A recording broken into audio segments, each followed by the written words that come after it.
अध्याय 51। रिश्तेदार हैरान, आपके बेटे ने घर खरीदा। रसोई में सू मिंग बर्तन धो रहा था और यान बिंगक्सू उसके बगल में उन्हें दूसरी बार धो रही थी। सिंक में पानी बह रहा था जिसकी आवाज़ उनकी बातचीत को पूरी तरह से दबा रही थी। यान बिंगक्सू ने सू चेन की ओर देखकर कहा, सू चेन, घर के बारे में। मेरा पास में ही एक विला है, क्यों ना हम आज रात वहीं चलें। उसने सू चेन की प्रोफाइल देखी थी। उसने इसी साल विश्वविद्यालय से स्नातक की उपाधि प्राप्त की थी, इसलिए उसके पास विला खरीदने के लिए निश्चित रूप से इतना पैसा नहीं होगा। उसे विश्वास था कि सू चेन की प्रतिभा के साथ वह भविष्य में निश्चित रूप से एक बड़ा विला खरीद पाएगा, लेकिन सू चेन ने अभी अभी स्नातक की उपाधि प्राप्त की थी। इसलिए उसे लगा कि सू चेन ने पहले जिस घर का जिक्र किया था वह शायद सिर्फ सू पिता और सू माता को तसल्ली देने के लिए था। सू चेन ने उसकी ओर सिर घुमाकर मुस्कुराते हुए कहा, क्या तुम्हें लगता है कि मैंने सू पिता और सू माता को खुश करने के लिए ही विला किराए पर लिया है? यान बिंगक्सू ने कुछ नहीं कहा, बस अपने गुलाबी होंठों को सिकोड़कर मौन सहमति व्यक्त की। बिल्कुल नहीं, मैंने जो कुछ भी कहा वह सच है। सचमुच एक घर है और मैंने उसे खुद खरीदा है। संपत्ति का दस्तावेज बेडसाइड टेबल की दराज में है, मैं अभी आपको दिखा देता हूँ। यान बिंगक्सू थोड़ी हैरान हुई। सच में? तो फिर पहले ऐसा कैसे हुआ? अगर सू चेन इतनी अमीर थी तो उसे यह बात तब क्यों नहीं पता चली जब वे दोनों विश्वविद्यालय में थे? मैं पहले अकेली थी। जब आप अविवाहित होते हैं तो आपको किसी और की चिंता नहीं करनी पड़ती, तो मैं घर क्यों खरीदती? मैंने ये घर शादी के बाद ही खरीदा, जब मुझे तुवानटुआन और लेले के बारे में पता चला। खैर, ये पूरी तरह से सुसज्जित और नवीनीकृत है, इसलिए हम तुरंत इसमें रहने जा सकते हैं। यान बिंगक्सू और भी ज्यादा हैरान हो गई। उसकी आंखें थोड़ी सी झपकी और उसके दिल में भावनाओं की लहर दौड़ गई। तो क्या सू चेन ने वाकई यह घर उसके तुवानटुआन और लेले के लिए खरीदा था? उसे इस बात पर यकीन नहीं हो रहा था। उसे ऐसा लग रहा था जैसे ये कोई सपना हो। यान बिंगक्सू ने खुद को रोक नहीं पाए और अपना हाथ बढ़ाकर अपनी बांह को चुटकी से दबा लिया, लेकिन उसने अपनी ताकत पर नियंत्रण नहीं रखा और थोड़ा ज्यादा जोर से दबा दिया। उसे इतना दर्द हुआ कि वह हौंफने लगी। क्या हुआ? सू चेन चौंक गई और जल्दी से कटोरा नीचे रखकर उसका हाथ पकड़कर देखने लगी। उसकी गोरी बांह पर तुरंत एक चोट का निशान उभर आया। उसकी आकृति से स्पष्ट था कि वह एक चुटकी भर थी, और वह भी बिल्कुल नहीं। यान बिंगक्सू ने इतनी शर्मनाक घटना होने की उम्मीद नहीं की थी। ये तो मानो एक तरह से सामाजिक रूप से खुद को अपमानित करने जैसा दृश्य था। वह चाहती थी कि वहीं से भाग जाए, लेकिन सू चेन ने अभी भी उसकी कलाई पकड़ रखी थी। उसे समझ नहीं आ रहा था कि वह जाए या रुके, इसलिए उसने अपना सिर नीचे झुकाए रखा और सू चेन की आंखों में देखने की हिम्मत नहीं की। हा हा हा हा हा। सू चेन ने पहले तो अपनी हंसी रोकने की कोशिश की, लेकिन एक बार शुरू होने के बाद वह रुक नहीं सका। आवाज सुनते ही यान बिंगक्सू ने तुरंत अपना सिर उठाया और झुंझलाहट से उसे घूरने लगी।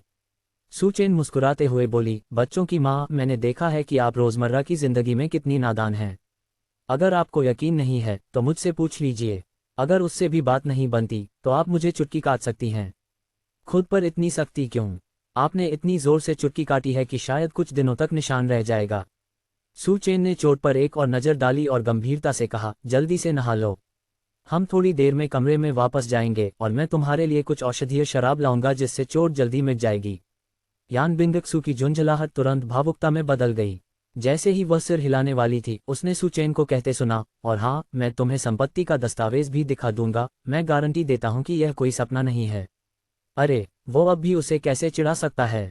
यान बिंगक्सू शानदार तरीके से घायल हो गई थी और सू चेन ने उसे एक तरफ खड़ा कर दिया था, जिसने उसे फिर कभी बर्तनों के पास नहीं आने दिया। उसने जल्दी से रसोई की सफाई खुद ही पूरी की, फिर कमरे में गया, बेडसाइड टेबल के दराज से संपत्ति का दस्तावेज निकाला और उसे सबके सामने रख दिया। यह एक असली संपत्ति का दस्तावेज था। बेशक यान बिंगक्सू इसे पहचानने में असफल नहीं होती। वह मन ही मन थोड़ी हैरान हुई, लेकिन उससे कहीं अधिक भावुक महसूस कर रही थी। सू चेन ने सचमुच एक घर खरीद लिया था। वे अपने नए घर में शिफ्ट होने वाले थे। ये देखकर माता सू और पिता सू भी प्रसन्न हुए और पूरा परिवार अपना सामान इकट्ठा करके नए घर की ओर जाने के लिए तैयार हो गया। उस शाम सभी ने थोड़ी थोड़ी शराब पी रखी थी और लोग भी काफ़ी थे, इसलिए परिवार की 2 रोल्स रॉयस कारों में सभी लोग नहीं समा पाए। जाने से पहले यान बिंगक्सू ने विशेष सहायक झांग को फ़ोन किया और उनसे एक ड्राइवर को वैन लाने के लिए भेजने का अनुरोध किया। जब वे नीचे उतरे तो पिता सू और माता सू ने उस शानदार वैन को देखा और उनके चेहरे खुशी से चमक उठे। उन्होंने सोचा कि यह उनकी बहू द्वारा विशेष रूप से मंगवाई गई एक विलासितापूर्ण गाड़ी है, और वे केवल यही सोच रहे थे कि यान बिंगक्सू कितनी विचारशील और अच्छी बच्ची है। कार लोंगटिंग गार्डन में दाखिल हुई। यान बिंगक्सू पलकें झपकाने से खुद को रोक नहीं पाए। क्या यह महज एक संयोग है? उनका विला भी इसी आवासीय क्षेत्र में था और वह एक प्रमुख स्थान पर स्थित था। जब उन्होंने यह विला खरीदा तो इसका मुख्य कारण इसकी लोकेशन थी। लोंगटिंग गार्डन चाओफान ग्रुप और किंडरगार्टन के ठीक बीच में स्थित था, जहां सभी आवश्यक सुविधाएं और एक अच्छा आवासीय वातावरण मौजूद था। उन्होंने काम और बच्चों की देखभाल के बीच संतुलन बनाए रखने के लिए इस जगह को चुना था। उसे उम्मीद नहीं थी कि सू चेन द्वारा खरीदा गया घर भी यहीं स्थित है। क्या उसका भी वही विचार था जो उसका था? इस संभावना के बारे में सोचते ही यान बिंगक्सू के होठों के कोने हल्के से मुड़ गए। सू चेन ने घर खरीदते समय बच्चों और खुद के बारे में सोचा था और वह बहुत खुश थी। गाड़ी एक विला के सामने रुक गई। ये जगह उसके अपने विला के बहुत करीब थी, वहां पैदल जाने में बस कुछ ही मिनट लगते। जैसे ही पिता सू और माता सू कार से बाहर निकले, वे आश्चर्य से वाहवाही करने लगे। चेन चेन, यह विला वाकई बहुत शानदार है। इस बड़े बगीचे का क्षेत्रफल बहुत ही विशाल है, बच्चे यहाँ रहकर बहुत खुश होंगे। वहाँ तो एक स्विमिंग पूल भी है। घर पर पूल होना तो बहुत ही सुविधाजनक है। इतने बड़े आंगन के साथ अगर हम भविष्य में कुछ फूल और पौधे लगाते हैं तो यह निश्चित रूप से बहुत सुंदर लगेगा, लेकिन अभी यह जैसा है वैसा ही बहुत अच्छा है। सू चेन मुस्कुराए और बोली, अंदर तो और भी शानदार है। पिताजी, माताजी, चलिए अंदर चलते हैं और देखते हैं। यह उनका भी यहाँ पहला अनुभव था, लेकिन वे जानते थे कि इस प्रणाली द्वारा निर्मित कोई भी चीज़ निश्चित रूप से साधारण नहीं थी। इस विला का भीतरी भाग तो बेहद अद्भुत होगा। सू चेन के प्रवेश करते ही स्मार्ट होम सिस्टम ने स्वचालित रूप से बत्तियां जला दी और पूरा विला रोशन हो गया। पहली मंजिल 500 वर्ग मीटर से अधिक थी और केवल बैठक कक्ष 100 वर्ग मीटर से अधिक का था। एक नज़र में ही नज़ारा बेहद शानदार था। माँ सू के चेहरे पर खूब मुस्कान थी और वह इधर उधर देख रही थी। रसोई की ओर चलते हुए उसने तुरंत आवाज़ लगाई, बूढ़े सू, इधर आकर देख लीजिए। चेन चेन के घर की बड़ी रसोई सचमुच शानदार है। इतनी बड़ी रसोई में चीनी और पश्चिमी दोनों तरह के उपकरण हैं। ऐसी रसोई में खाना बनाना, इसके बारे में सोचना ही कितना सुखद है। और यह बैठक कक्ष तो हमारे अपने घर जैसा ही है। भोजन कक्ष भी बड़ा है। अगर हम इसमें एक बड़ी गोल मेज लगा दें तो इसमें आने वाले सभी मेहमानों के लिए पर्याप्त जगह होगी। अरे वाह, इस घर में तो लिफ्ट भी है। $70 मिलियन का विला वाकई बहुत आलीशान और प्रभावशाली है। मदर सू इसकी तारीफ करते नहीं थक रही थीं। तुवानटुआन और लेले भी बेहद खुश थीं। तुवानटुआन ने सू चेन की आस्तीन खींचते हुए नखरे दिखाए और बोली, पापा, जल्दी से तुवानटुआन को कमरे दिखाओ। तुवानटुआन अपना एक छोटा सा कमरा चुनना चाहती है। ठीक है। सू चेन ने अपनी बेटी को गोद में उठाया और कहा, पहली मंजिल पर मेहमानों के कमरे हैं। मुख्य शयन कक्ष और बाकी शयन कक्ष दूसरी मंजिल पर हैं। तहखाने में दाई का कमरा है और तीसरी मंजिल पर आराम करने का क्षेत्र और धूप सेंकने का कमरा है। चलिए पहले दूसरी मंजिल पर जाकर तुवानटुआन और लेले के लिए कमरे चुन लेते हैं। पिता सू और माता सू उनके पीछे जाने ही वाले थे कि अचानक माता सू का फोन बज उठा। चेन चेन, तुम तुवानटुआन, लेले और बिंगक्सू को पहले ऊपर कमरे दिखाने ले जाओ। आंटी यांग ने मुझे वीडियो कॉल किया है, मैं उनसे थोड़ी देर बात करके बाद में ऊपर आ जाऊंगी। ठीक है, तो आप और पिताजी बाद में लिफ्ट से ऊपर जा सकते हैं। सू चेन यान बिंगक्सू और दोनों बच्चों को ऊपर ले गया। माँ सू ने वीडियो कॉल का जवाब दिया और दूसरी तरफ मौजूद बूढ़े यांग ने मुस्कुराते हुए कहा, आप और बूढ़ी सू चेन चेन के घर पहुंच गए हैं, है ना? हाँ, हम दोपहर में पहुंचे थे और हमने खाना भी खा लिया है, माँ सू ने खुशी से कहा। तुम्हें देखकर लगता है तुम्हारा मुंह तुम्हारे कानों तक खींच रहा है। लगता है तुम अपनी बहू, पोते और पोती से मिल चुके हो, है ना? जी हाँ, हमने आज रात साथ में खाना खाया। हमारी बहू बहुत ही सुंदर और अच्छे स्वभाव की है और दोनों बच्चे भी प्यारे हैं। हाँ हाँ। बोलते हुए माँ सू अपनी हंसी नहीं रोक पाईं। आंटी यान भी उसके लिए खुश थीं, लेकिन जब उन्होंने कैमरे की तरफ देखा तो वे उलझन में पड़कर पूछने से खुद को रोक नहीं पाईं, अरे तुम कहाँ हो? तुम्हारे पीछे की रसोई इतनी बड़ी दिख रही है। क्या चेन चेन ने जोंगहाई में जो घर किराए पर लिया है वह इतना ही अच्छा है? मासू मुस्कुराई और बोली, ये वह घर नहीं है जिसे चेन चेन ने किराए पर लिया था, ये वह घर है जिसे चेन चेन ने खरीदा है। अरे, तुम्हारे चेन चेन ने तो घर ही खरीद लिया? आंटी यांग ने आश्चर्य से पूछा। अगर आप इस ऑडियो स्टोरी का नेक्स्ट एपिसोड और सबसे पहले सुनना चाहते हैं, टेलीग्राम ग्रुप ज्वाइन करें। वहां आपको प्रीमियम एक्सेस रुपए की पूरी जानकारी और एक्सक्लूसिव अपडेट्स मिलेंगी। लिंक डिस्क्रिप्शन और अबाउट में है। और फिक्शन ऑडियो हब को सब्सक्राइब करें। अध्याय 52 है बच्चों की माँ, मुझे आपकी सोच बहुत खतरनाक लगती है। हाँ, बिल्कुल सही। इस बदबूदार लड़के ने शादी करने और घर खरीदने जैसी इतनी बड़ी बात पर मुझसे या अपने पिताजी से जरा भी चर्चा नहीं की। उसने सब कुछ खुद ही संभाल लिया और आज रात ही हमें इसे दिखाने लाया। अरे वाह, आप तो बहुत भाग्यशाली हैं और आपको इसका एहसास भी नहीं है। आपको अंदाजा भी नहीं है कि आजकल बच्चों के घर खरीदने पर माता पिता को कितनी मुश्किलों का सामना करना पड़ता है। आपके चेन चेन ने तो सब कुछ खुद ही संभाल लिया, इसलिए आपको मन ही मन खुश होना चाहिए। जल्दी से कैमरा घुमाए और मुझे भी आपके चेन का नया घर दिखाए। माँ सू ने खुशी खुशी रियर कैमरा चालू किया और उत्साहपूर्वक इसका परिचय दिया। यांग, ये रसोई है, अच्छी लग रही है ना? ये भोजन कक्ष है, ये बैठक कक्ष है, और ये नीचे की मंजिल पर अतिथि शयन कक्ष है जिसमें अपना अलग बाथरूम भी है। तहखाने में एक आया का कमरा है और दूसरी मंजिल पर 6 बड़े शयन कक्ष हैं। आंटी यांग आश्चर्य से हौंफते हुए बोली, हे भगवान, तुम्हारे चेन ने कई मंजिलों वाला इतना बड़ा घर खरीदा है, ये तो कोई बड़ा विला होगा। यह एक विला है, माँ सू हंसते हुए बोली। वाह ओल्ड सू, आपका चेन तो वाकई कमाल का है। उसने स्नातक होने के तुरंत बाद घर से एक पैसा भी लिए बिना झोंगहाई में एक विला खरीद लिया। ये लड़का वाकई बहुत होनहार है, और वो आपको शादी और बच्चे पैदा करने के बारे में भी चिंता नहीं करने देता। आप सचमुच भाग्यशाली हैं। मेरा बेटा चेन से 1 साल बड़ा है और अभी भी घर पर बेरोजगार है। अगर उसमें आपके चेन की क्षमता का एक 10,000वां हिस्सा भी होता तो मैं सपने में भी हंसता। ये बड़ा विला वाकई बहुत शानदार है। ऊपर जाकर तुवानटुआन और लेले ने जल्दी से अपने कमरे चुन लिए। तुवानटुआन ने मास्टर बेडरूम के ठीक बगल वाला गुलाबी बेडरूम चुना और लेले का कमरा तुवानटुआन के कमरे के बगल में था जिसका रंग नीला था। हर कमरे में अलग बाथरूम और वॉक इन क्लोजेट था। कमरे चुनने के बाद वे आगे घूमने के लिए अपने अपने कमरों में ही रुक गए। सू चेन यान बिंगक्सू को मुख्य शयन कक्ष दिखाने ले गया। मुख्य शयन कक्ष दक्षिण दिशा की ओर था और 8 कमरों में सबसे बड़ा था। शयन कक्ष विशाल था, वॉक इन क्लोजेट भी बहुत बड़ा था और बाथरूम में सूखा और गीला अलग अलग शौचालय थे जिसमें एक बहुत बड़ा गोल बाथटब लगा हुआ था। कमरे में फर्श से छत तक फैली खिड़कियों की पूरी एक दीवार थी जिसके बगल में एक चबूतरा बना हुआ था जो कश्मीरी कालीन से ढका हुआ था। कमरे के बीचों बीच 3 मीटर लंबा एक गोल पलंग था। सू चेन उसे देखकर हंसे बिना नहीं रह सका। ये बिस्तर वाकई बहुत अच्छा है, काफी बड़ा है। सोते समय आप चाहे जितना करवटें बदलें आप गिरेंगे नहीं। जब यान बिंगक्सू ने इस बड़े गोल बिस्तर को देखा तो वह अपने मन में एक छवि बनाने से खुद को रोक नहीं पाए। वो और सू चेन बिस्तर पर लोटपोट हो रहे थे, तुम मुझे दबा रहे थे, मैं तुम्हें दबा रही थी और कोई भी नीचे नहीं गिर रहा था। उसका चेहरा तुरंत लाल हो गया और उसने घबरा कर कहा, तुम बकवास कर रहे हो। सू चेन हैरान रह गया, मैं क्या बकवास कर रहा हूँ? अगर तुम ठीक से सोती हो तो गिर कैसे सकती हो? यान बिंगक्सू ने सिर उठाते हुए कहा। उसके गुलाबी गाल और गोल चमकती आंखें उसे बेवजह प्यारी बना रही थीं। सू चेन अपनी हंसी नहीं रोक पाए और थोड़ा सा भौं उठाकर बोली, बच्चों की माँ, मुझे आपकी सोच बहुत खतरनाक लगती है। मैं तो बस यही कह रहा था कि बिस्तर बड़ा है और सोते समय इससे गिरना आसान नहीं है। आपका ध्यान कहीं और भटक गया था। उसके हाव भाव ने यान बिंगक्सू को और भी ज्यादा शर्मिंदा कर दिया। अरे बाप रे, उसने फिर से इसका गलत अर्थ क्यों निकाल लिया? गुस्सा कर देने वाला, मैं तुवानटुआन और लेले का हालचाल जानने जा रही हूँ। वह एक पल भी रुकने की हिम्मत नहीं कर पाए, इतना कहकर झट से चली गई। सू चेन शयन कक्ष के दरवाजे पर खड़ी थी और उसकी पीठ की ओर देखकर जोर जोर से हंस रही थी। ये छोटी बच्ची जो दिन भर तरह तरह की बातें सोचती रहती है, ऐसा लगता है कि वह सचमुच उस पर झपटने के लिए बेताब है। जब सू चेन कमरे से बाहर आया तो यान बिंगक्सू पहले से ही तुवानटुआन और लेले के साथ गलियारे में उसका इंतजार कर रही थी। तुवानटुआन उत्साह से दौड़कर आए, ऊपर देखा और प्यारी सी आवाज में बोली, पापा, हमारा नया घर सच में बहुत बढ़िया है। क्या हम आज रात अपने नए घर में सो सकते हैं? तुवानटुआन को यहाँ बहुत अच्छा लगता है और मम्मी को भी। तुवानटुआन, यान बिंगक्सू ने अपनी बेटी की बात काटते हुए कहा।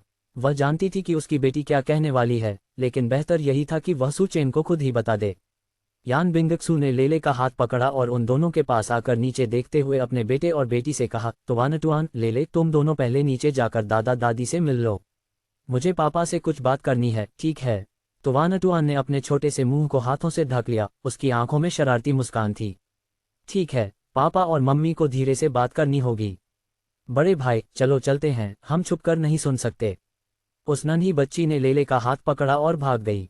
सू चेन हंसते हुए बोली, धीरे धीरे दौड़ो, गिरने से सावधान रहना। अपने बेटे और बेटी के चले जाने के बाद उसने यान बिंगक्सू की ओर मुड़कर देखा। उसने दोनों बच्चों को दूर भेज दिया था। वह उससे क्या कहना चाहती थी? क्या वह अभी अभी जो हुआ उसे दोहराना चाहती थी? सू चेन, दरअसल मेरा भी इसी इलाके में एक विला है, बिल्कुल सामने, जो केंद्र में है, यान बिंगक्सू ने स्वीकार किया। सू चेन एक पल के लिए अचंभित रह गया, फिर हंसते हुए बोला, क्या सच में? ये तो वाकई एक संयोग है।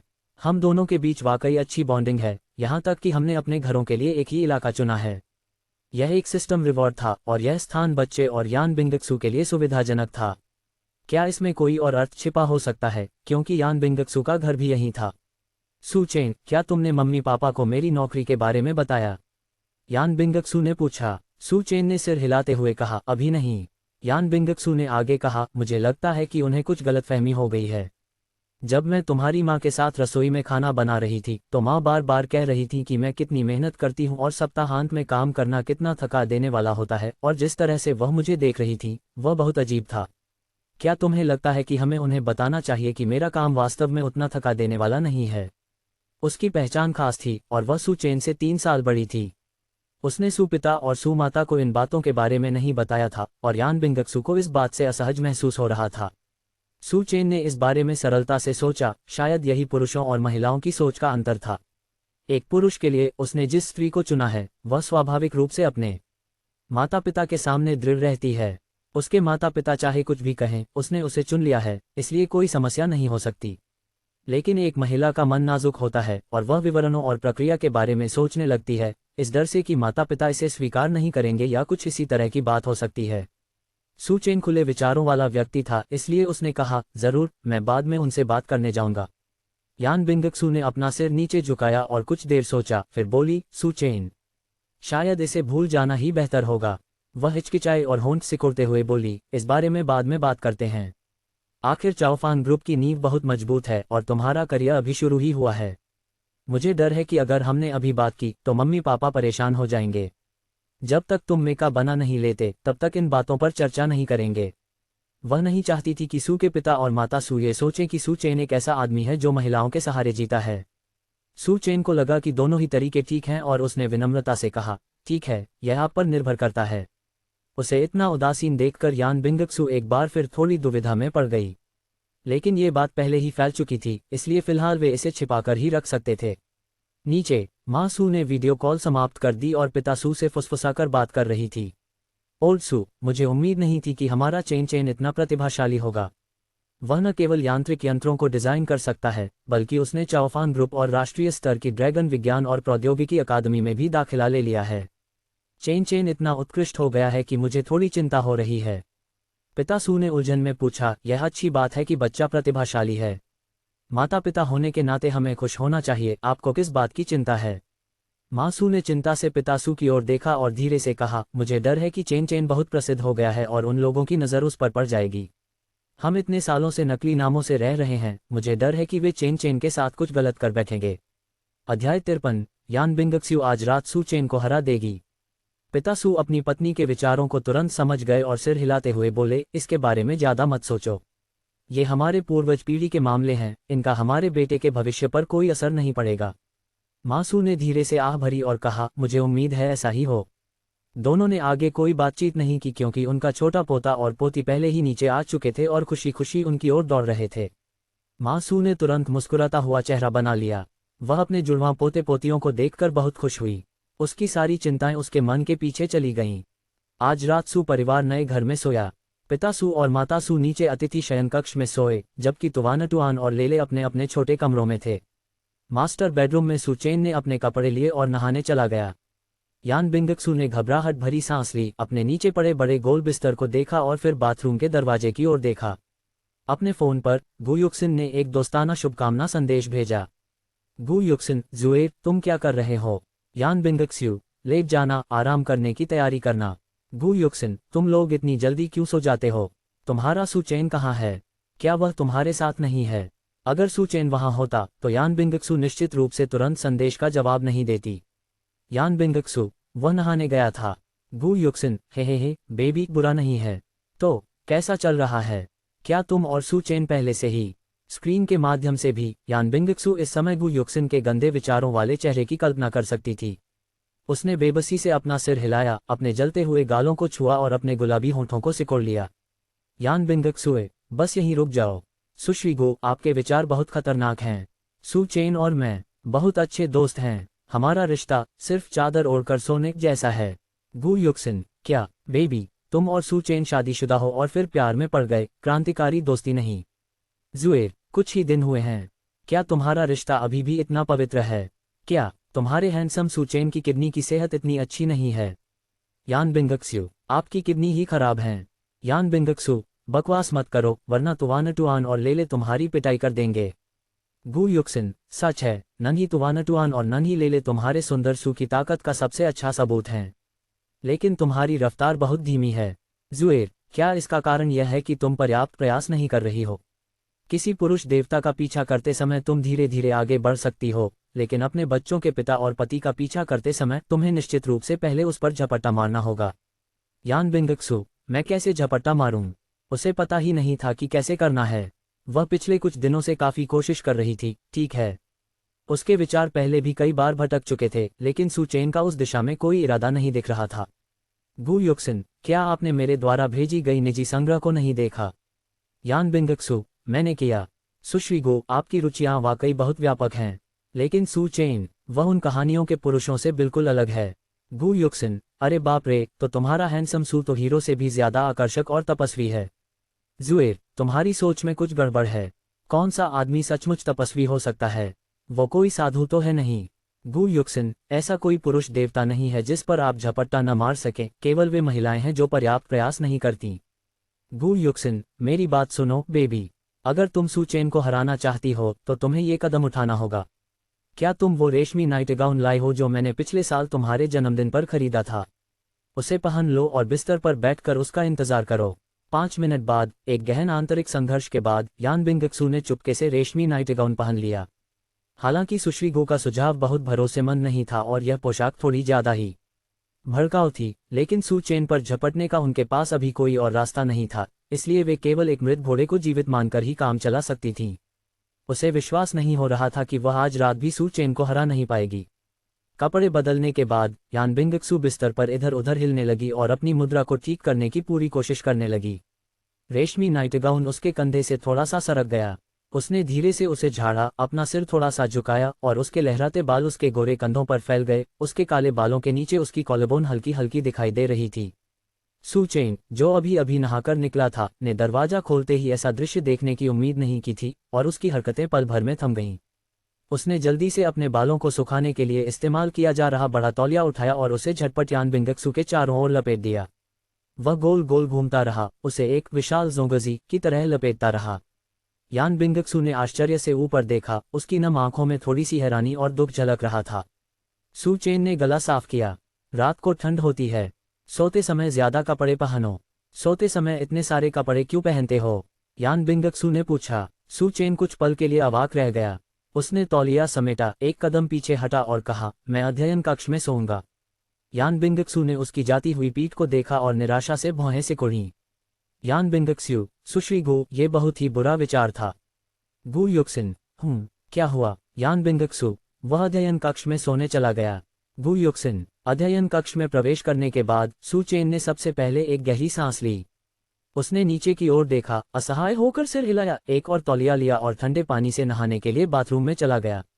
जैसे ही ठंडा पानी उसके सिर पर गिरा, सू चेन का उत्तेजित मन धीरे धीरे शांत हो गया। यान बिंगक्सू आखिर करने की कोशिश क्या कर रही थी? दिन ब दिन ये बहुत कष्टदायक था। एक पुरुष होने के नाते वह स्वाभाविक रूप से यान बिंगक्सू के उस पर झपटने के इरादे को देख सकता था, लेकिन वह ये नहीं समझ पा रहा था कि वह ऐसा क्यों करना चाहती थी। सू चेन उस तरह का इंसान था जो अपने दोस्तों के सामने शेखी बघारते समय बेबाक हो जाता था और दुनिया की सारी खूबसूरत लड़कियों को अपना बनाना चाहता था। लेकिन जब असल में काम की बात आती थी तो उसे लगता था कि भावनाएं बहुत मायने रखती हैं। भावनाओं के बिना एक ही बिस्तर पर लेटना, केवल अलग अलग सपने देखते हुए बिस्तर साझा करना होगा। भले ही उनके शरीर एक दूसरे से नकारात्मक दूरी पर हो, उनके दिल फिर भी बहुत दूर होंगे। उन्होंने यान बिंगक्सू से शादी आंशिक रूप से तुवानटुआन और लेले की वजह से की, और आंशिक रूप से इसलिए क्योंकि उनके मन में उसके बारे में वास्तव में अच्छी धारणा थी। एक खूबसूरत, शांत और सुरुचिपूर्ण महिला सीईओ जो उसके बच्चों को जन्म देने और 3 साल तक चुपचाप इंतजार करने को तैयार थी, यह एक बहुत ही महत्वपूर्ण भावना थी। लेकिन वह इतना आत्ममुग्ध नहीं था कि सचमुच यह मान ले कि यान बिंगक्सू उससे असीम प्यार करती है, उसके बच्चे हैं और वह उस पर टूट पड़कर पैनकेक बनाना चाहती है। आखिरकार, अगर वह उसे इतना पसंद करती थी तो उसे 3 साल पहले ही उसकी तलाश शुरू कर देनी चाहिए थी। वह समझ नहीं पा रहा था कि उन 3 वर्षों के दौरान क्या हुआ था। यान बिंगक्सू ने अचानक उससे शादी क्यों की, या इसके पीछे कोई अन्य कारण थे या नहीं। लेकिन मौजूदा हालात में भी यान बिंगक्सू के साथ बिना किसी शर्त के एक पूर्ण वैवाहिक जीवन जीने को लेकर उनके दिल में एक दुविधा बनी हुई थी। सू चेन इस बारे में बार बार सोचता रहा और शांत होने के बाद भी वह किसी नतीजे पर नहीं पहुंच सका। हालांकि नींद न आने के कारण उसने अपने औजार उठाए और अपने मेचा डिज़ाइन के ब्लूप्रिंट बनाना जारी रखा। यान बिंगक्स्यू आज सही थी, वह चाओफान ग्रुप की सीईओ थी और चूंकि चाओफान ग्रुप इतना शक्तिशाली था, इसलिए उनके पति के रूप में उन्हें कुछ उपलब्धियां हासिल करनी ही थी ताकि उन्हें एक ऐसे व्यक्ति के रूप में न देखा जाए जो एक महिला पर निर्भर होकर जीता है। इस समय सबसे तेज तरीका यही था कि एक असली लड़ाकू यंत्र बनाया जाए और पूरी दुनिया को चौंका दिया जाए। अध्याय 54। ये चाल कारगर नहीं हुई, दूसरी चाल आजमाएं टिल्ड। मुख्य शयन कक्ष में यान बिंगक्सू पहले ही सूती पजामा पहन चुकी थी। फोन के दूसरी तरफ सुश्री गू चिंतित थीं। गू युक्सिन, ऐसा नहीं होना चाहिए। मैंने तुम्हें जो पजामा भेजा है उसकी सादगी और तुम्हारी स्वाभाविक सुंदरता को देखते हुए सू चेन मना क्यों करेगा? गू युक्सिन, अगर तुवानटुआन और लेले के पास मौजूद पुख्ता सबूत न होते तो मैं सचमुच ये सोचने लगती कि आपके प्यारे सू की पसंद कुछ असामान्य है। गू युक्सिन, क्या पायजामा वाला हिस्सा उतना असरदार नहीं था, या मुझे कुछ और तरीके सोचने में आपकी मदद करनी चाहिए? ज़ुएर, चिंता मत करो, मेरे साथ, इस रोमांस एक्सपर्ट के साथ, मैं तुम्हें उस हीरो को जीतने में ज़रूर मदद करूंगी। यान बिंगक्सू, तुम्हारा दांव मेरे आदमी पर काम नहीं आया, मुझे कोई और सलाह दो। उसे ये भी लगा कि उसकी सबसे अच्छी दोस्त ने पहले जो सलाह दी थी वह बहुत अविश्वसनीय थी। कामुक आकर्षण। हालांकि कई पुरुषों को ये पसंद आता है, लेकिन आमतौर पर पुरुष अपनी पत्नियों को ऐसा करते देखना पसंद नहीं करते, है ना? इसके अलावा उसे लगा कि सू चेन उसे बहुत ही चरित्रहीन महिला समझेगा। ये सोचकर उसे पहले उस चाल का इस्तेमाल करने पर पछतावा हुआ। गू युक्सिन, कोई और सलाह? मुझे सोचने दीजिए। गू युक्सिन, आपने कहा कि वह अध्ययन कक्ष में गया था, है ना? यान बिंगक्स्यू, मम। गू युक्सिन, ये तो आसान है। तुम अभी जाकर उसके लिए रात का हल्का नाश्ता बना दो, फिर उसकी देखभाल करो या उसके बगल में बैठो और काम करते समय उसका साथ दो। स्वादिष्ट साथ। जब यान बिंगक्सू ने यह सुझाव देखा तो उसे यह अच्छा लगा, और यह उनकी मुख्यधारा की शैली के अधिक अनुरूप था। लेकिन देर रात का नाश्ता बना लें।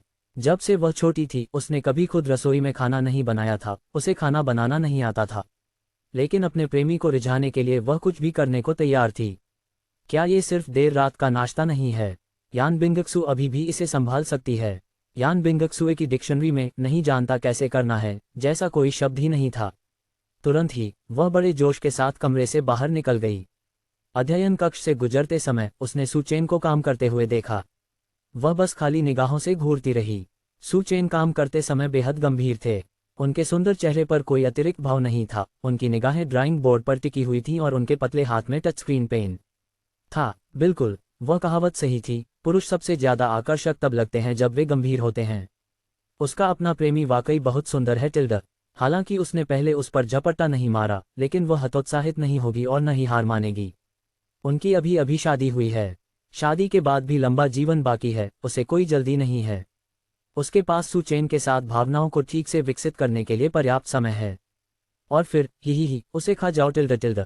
उस दृश्य के बारे में सोचते हुए वह दिवास्वप्न देखने लगी।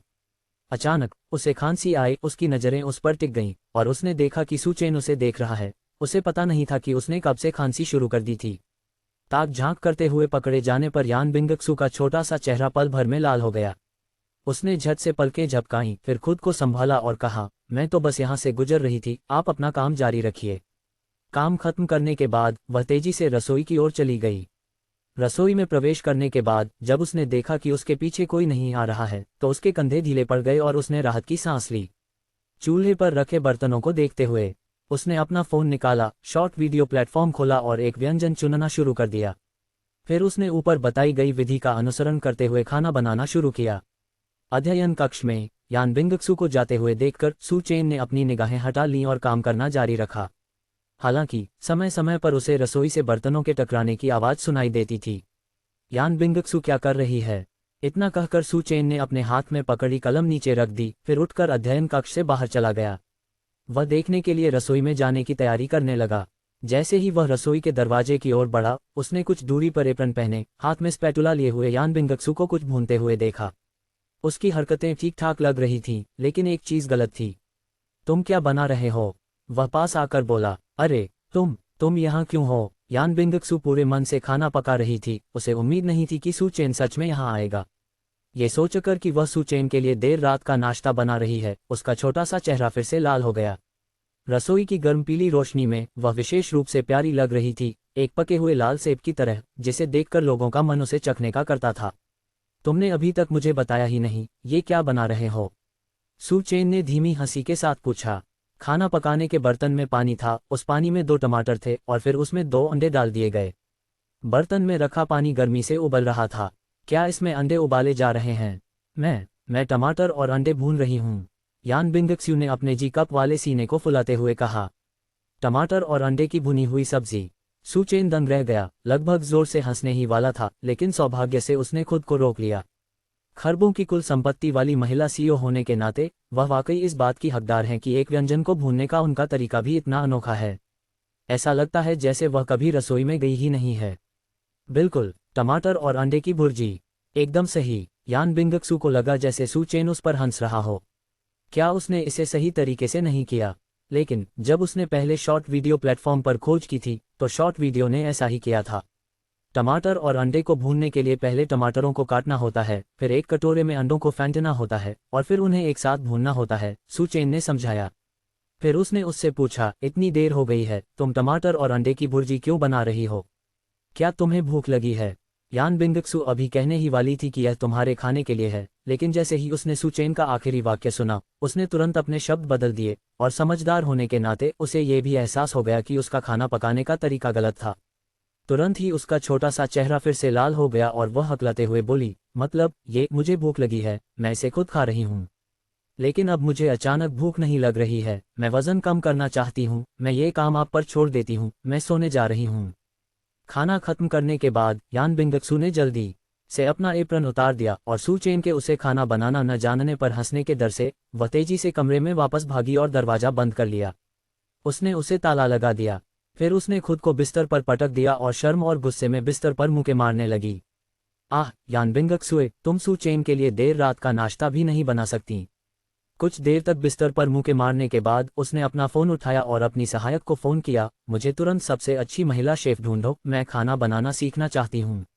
महिला सहायक को देखते ही झटका लगा और होश में आने के बाद उसने तुरंत जवाब दिया, जी हाँ महिला सीईओ। योजक चिन्ह योजक चिन्ह। रविवार को परिवार नए घर में जागा। जब सू चेन बाहर गई तो नाश्ता पहले से ही तैयार था। वहाँ चीनी और पश्चिमी दोनों तरह के व्यंजन थे, उबले हुए बन, सोया दूध, चीनी तली हुई रोटी, कॉफ़ी और सैंडविच, सब कुछ पूरी तरह से तैयार था और पूरी खाने की मेज पर सजा हुआ था। अगर किसी को पता न होता तो वह सोचता कि कोई मांचूहान शाही दावत तैयार कर रहा है। सुप्रभात टिल्डर, यान बिंगक्सू ने मुस्कुराते हुए उनका अभिवादन किया, उनके हाथ में गर्म कॉफ़ी का कप था। ऐसा लग रहा था मानो पिछली रात का वह असहज दृश्य पहले ही गायब हो गया हो। खैर, कल रात की घटना के बारे में उसने इसका जिक्र नहीं किया, सू चेन ने भी इसका जिक्र नहीं किया, इसलिए उसने ऐसा दिखावा किया जैसे कुछ हुआ ही नहीं। उसे अभी भी खाना बनाना नहीं आता, लेकिन वह सबके लिए खाना बना सकती है। एक बार जब वह खाना बनाना सीख जाएगी तो वह खुद रसोई में प्रवेश कर सकेगी। क्या तुमने ये सब तैयार किया था? सू चेन ने आश्चर्य से पूछा। जी, मुझे पता नहीं था कि ससुर और सास को क्या खाना पसंद है, इसलिए मैंने लोगों से थोड़ा थोड़ा सब कुछ तैयार करवाया। क्या आपको कुछ कमी लग रही है? सू चेन ने पूरी तरह से सजी हुई डाइनिंग टेबल पर एक नज़र डाली और मन ही मना भरी कि महिला सीईओ की नाश्ते की अवधारणा वास्तव में असाधारण थी। बस इतना ही काफ़ी है, इससे ज़्यादा हुआ तो मेज पर जगह ही नहीं बचेगी। वह हंस पड़ा। उसे मुस्कुराते देख यान बिंगक्सू के होंठों के कोने भी हल्के से ऊपर उठ गए। बहुत बढ़िया, सू चेन का दिल जीतने का पहला कदम, चलिए ससुर और सास के साथ अच्छे संबंध बनाने से शुरुआत करते हैं टिल्डर। तुवानटुआन और लेले कहाँ हैं? क्या वे अभी तक नहीं जागे हैं? वे उठ गए हैं, ससुर और सास उन्हें बाहर झूलों पर खेलने के लिए ले गए हैं। सू चेन खाने की मेज पर बैठ गई, गर्मागर्म स्टीम्ड बन उठाकर खाने लगी। क्या तुम बाद में कंपनी जा रही हो? आज नहीं जा रही, यान बिंगक्सू ने बिना सोचे समझे जवाब दिया। वह काम की दीवानी हुआ करती थी और उसके लिए हर दिन काम का दिन होता था, सप्ताहांत भी अपवाद नहीं थे, लेकिन आज कुछ अलग था। उसकी शादी हो चुकी थी और ससुर और सास आए हुए थे, इसलिए स्वाभाविक रूप से उसे उनके साथ जाना पड़ा। चलिए बाद में ससुर जी, सास जी, तुवानटुआन और लेले को खेलने के लिए बाहर ले चलते हैं, यान बिंगक्सू ने सुझाव दिया। सू चेन ने आश्चर्य से उसकी ओर देखा, उसे उम्मीद नहीं थी कि यान बिंगक्सू पहल करके उसके माता पिता को बाहर खेलने ले जाने का सुझाव देगी। ये वास्तव में भावनाओं को विकसित करने का एक अच्छा अवसर था। जरूर। पिता सू और माता सू दोनों बच्चों को वापस लेकर आए और नाश्ते से भरी मेज देखकर आश्चर्य से बोले, हे भगवान, इतना सारा नाश्ता क्यों बनाया है? हम इसे कैसे खत्म करेंगे? तुवानटुआन और लेले ने अपने हाथ धो लिए थे और नाश्ता करना शुरू कर दिया था। सू चेन मुस्कुराया और अपनी माँ के लिए कटोरे और चॉपस्टिक तैयार करते हुए बोला, माँ, ये सब बिंगक्सू ने आपके लिए बनाया है। उसे पता नहीं था कि आपको क्या खाना पसंद है, इसलिए वह सब कुछ थोड़ा थोड़ा ले आए। आप लोग जल्दी से चखिए। जब माँ सू ने सुना कि इसे उनकी बहू ने खरीदा है, तो उन्होंने बर्बादी के बारे में अपने मन में उठने वाले शब्दों को निगल लिया और प्रसन्न चेहरे के साथ बैठ गईं। नाश्ते के बाद सू चेन ने सू पिता और सू माता को बताया कि आज पूरा परिवार खेलने बाहर जा रहा है। दोनों बुजुर्गों ने अभी तक अपनी राय नहीं दी थी, लेकिन तुवानटुआन खुशी से गोल गोल घूमने लगी थी। वाह वाह वाह टिल्ड, ये बहुत बढ़िया है टिल्ड, आज मम्मी, पापा और दादा दादी सब हमारे साथ बाहर खेलने जा रहे हैं टिल्ड। पापा को पाकर बहुत खुशी हुई टिल्ड। कल मैं पापा के साथ बारबेक्यू के लिए बाहर गया था और आज मैं पूरे परिवार के साथ फिर से बाहर जा सकता हूँ, ये बहुत बढ़िया है टिल्ड। सू चेन ने अपनी बेटी को बाहों में भर लिया और मुस्कुराते हुए उससे पूछा, हमारे परिवार की तुवानटुआन कहाँ खेलने जाना चाहती है? तुवानटुआन मनोरंजन पार्क जाना चाहती है टिल्ड, बड़े हवाई जहाज की सवारी करना चाहती है टिल्ड, छोटी कार चलाना चाहती है टिल्ड, तुवानटुआन ने खुशी से कहा।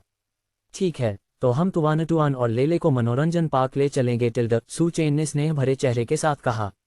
ये सुनकर यान बिंगक्सू ने सू पिता और सू माता से पूछा, ससुर जी, सास जी, क्या आप मनोरंजन पार्क जाना चाहते हैं? वहाँ थोड़ा शोर हो सकता है। अगर आपको पसंद नहीं आया तो हम खेलने के लिए कोई शांत जगह ढूंढ सकते हैं। उसे डर था कि बुजुर्गों को मनोरंजन पार्क का माहौल पसंद नहीं आएगा, ये युवाओं और बच्चों के लिए अधिक उपयुक्त था। पिता सू और माता सू की निगाहें अपनी प्यारी पोती और पोते पर टिकी थीं, और बच्चे जहां भी जाना चाहते थे वे भी वहीं जाना चाहते थे।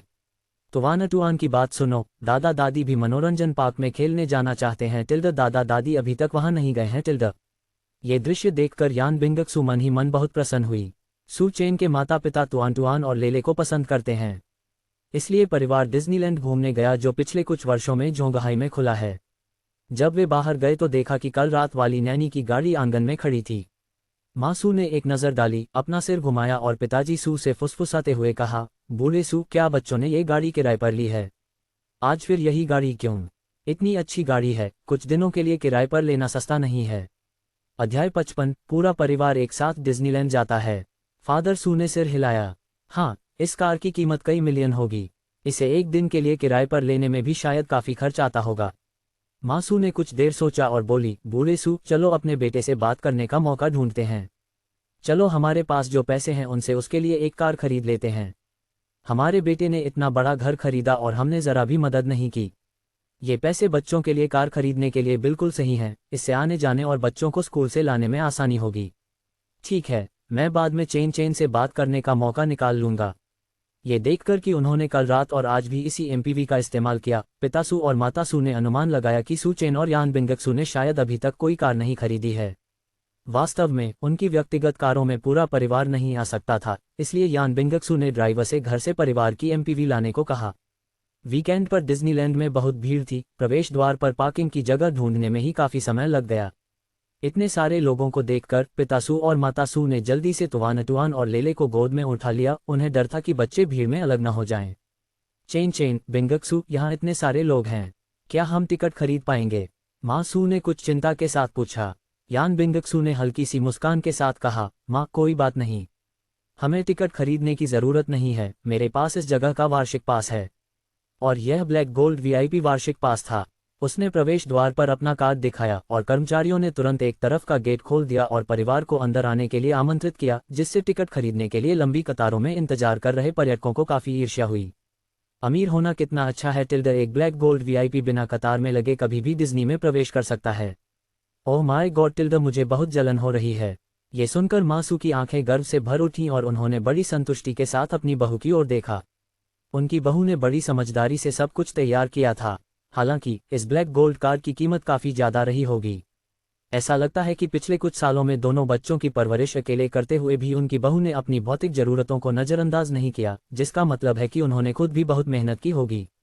प्रवेश द्वार के ठीक अंदर एक दुकान थी। तुवानटुआन ने उन प्यारे प्यारे खिलौनों को देखते ही अपनी जगह से हिलना डुलना बंद कर दिया। वह अपनी दादी की बाहों में छटपटाने लगी, मानो पहनने के लिए एक हेडबैंड खरीदना चाहती हो। डिज्नीलैंड में इस तरह के कई हेडबैंड थे जो सभी डिज्नी पात्रों की शैली में बने थे। तुवानटुआन को बैंगनी रंग का स्टेलालू बहुत पसंद आया। उसने तुरंत एक मुलायम स्टेलालू टोपी उठाई, उसे अपने सिर पर पहना और खुशी से सबको दिखाने के लिए पीछे मुड़ गई। दादा दादी टिल्ड पापा और मम्मी टिल्ड तुवानटुआन को देखो टिल्ड तुवानटुआन बहुत ही शानदार है टिल्ड। उस छोटी बच्ची की त्वचा गोरी और आंखें बड़ी थीं। बैंगनी रंग की मुलायम टोपी पहनने से उसकी त्वचा और भी निखर कर प्यारी लग रही थी। उसका छोटा सा चेहरा स्टेलालू से भी अधिक आकर्षक था। पिता सू और माता सू बेहद खुश थे और उन्होंने तुरंत अपने फ़ोन निकालकर तरह तरह की तस्वीरें खींचनी शुरू कर दीं। बड़े भाई, आप इसे पहनिए। तुवानटुआन ने लेले के लिए डफी भालू के सिर वाली एक छोटी सी मुलायम टोपी भी चुनी। जब लेले ने टोपी देखी तो उसकी आंखों में अस्वीकृति के भाव थे, लेकिन तुवानटुआन ने मना करने की बात माने बिना ही आगे बढ़ गई। अपने बड़े भाई को पहनाने के लिए वह अपने पंजों पर खड़ी हो गई। लेले वहां से हटना चाहता था, लेकिन अपनी बहन के खुश और मुस्कुराते चेहरे को देखकर वह असहाय होकर उस पर मोहित हो गया। वयस्कों के लिए ये दृश्य भाई बहन के स्नेह का एक सुंदर उदाहरण था। वाह टिल्ड, बड़ा भाई कितना प्यारा है टिल्ड, बड़ा भाई डफी बेयर है, स्टेलालू का अच्छा दोस्त टिल्ड, तुवानटुआन ने ताली बजाते हुए खुशी से कहा। लेले के होंठ फड़कने लगे, उसके चेहरे पर असहाय खुशी के भाव साफ दिख रहे थे। दादा दादी भी कुछ खरीद लें टिल्ड, छोटी बच्ची ने सुपिता और सुमाता को इसके बारे में बताने के लिए कहा। दोनों बड़े बुजुर्गों ने झट से हाथ हिलाते हुए कहा, दादा दादी इन्हें नहीं पहनेंगे टिल्ड तुवानटुआन। दादा दादी ने खास तौर पर आज सुबह हमारे बाल बनाए थे, टोपी पहनने से बाल खराब हो जाएंगे टिल्ड, जाओ पापा और मम्मी से कहो कि वे इन्हें पहन लें टिल्ड। मासू ने सू चेन और यान बिंगक्सू की ओर अर्थपूर्ण ढंग से देखा, उनका चेहरा खुशी भरी मुस्कान से भरा हुआ था। तुवानटुआन ने बड़ों के लिए कोई परेशानी नहीं खड़ी की। उसने मिन्नी और मिकी के हेडबैंड पकड़े और पापा और मम्मी की तरफ दौड़ पड़ी।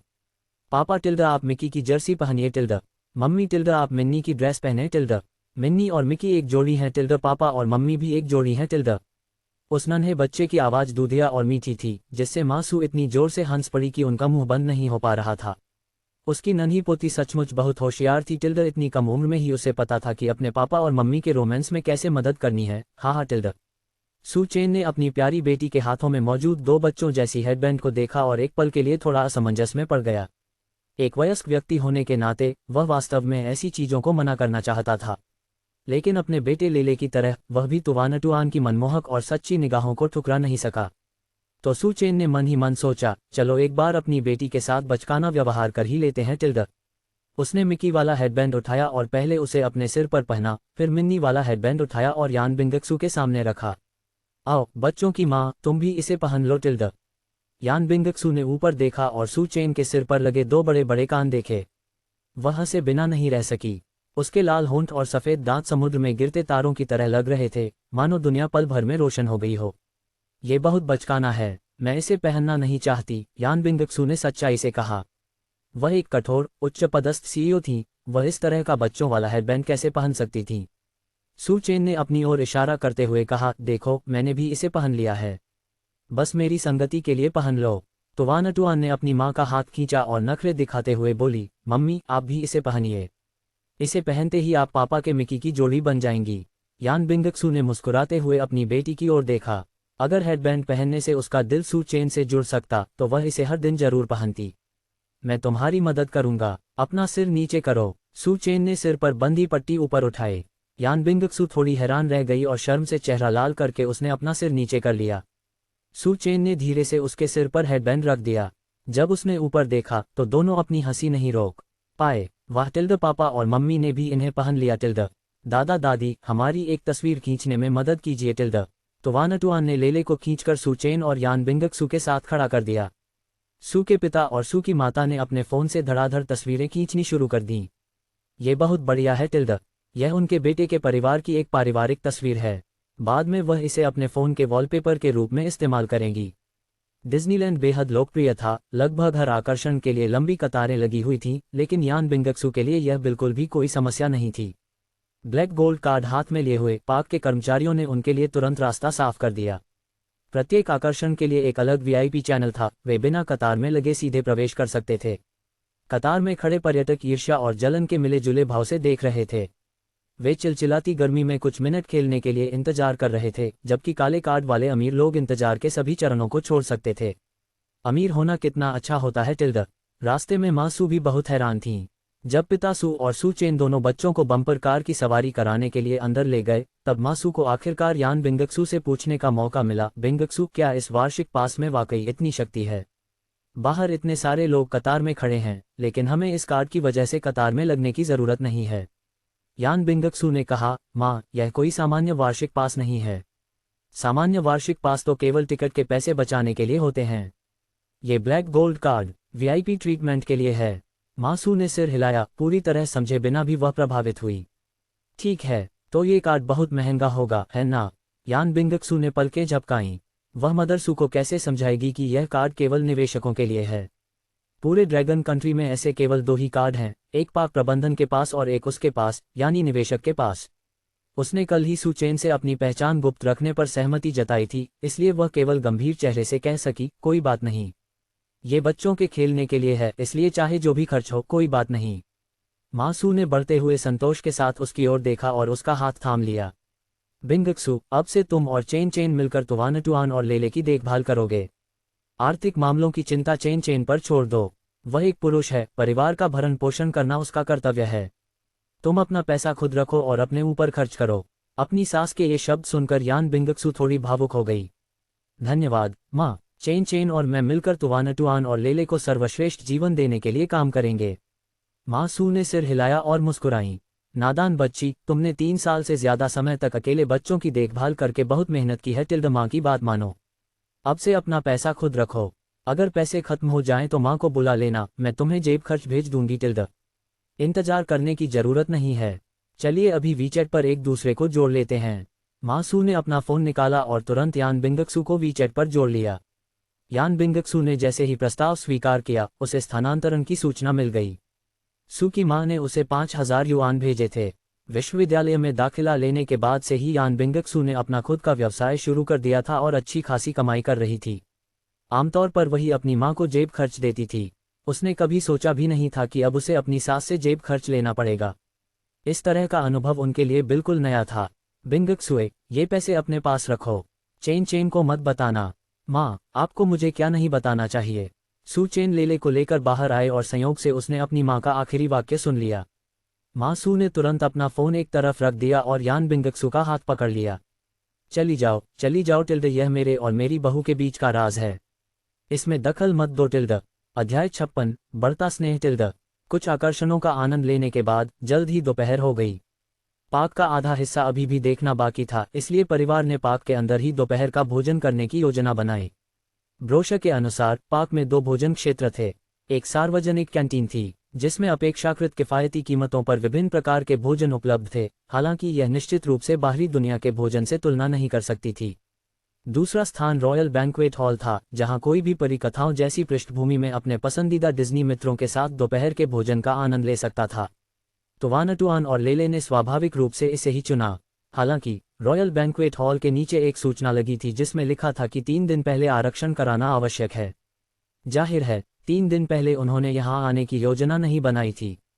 मदर सू किसी साधारण रेस्तरां में जाने का सुझाव देने ही वाली थी, लेकिन यान बिंगक्सू ने कहा, चलो रॉयल बैंक्वेट हॉल चलते हैं। लेकिन क्या हमें आरक्षण की जरूरत नहीं है?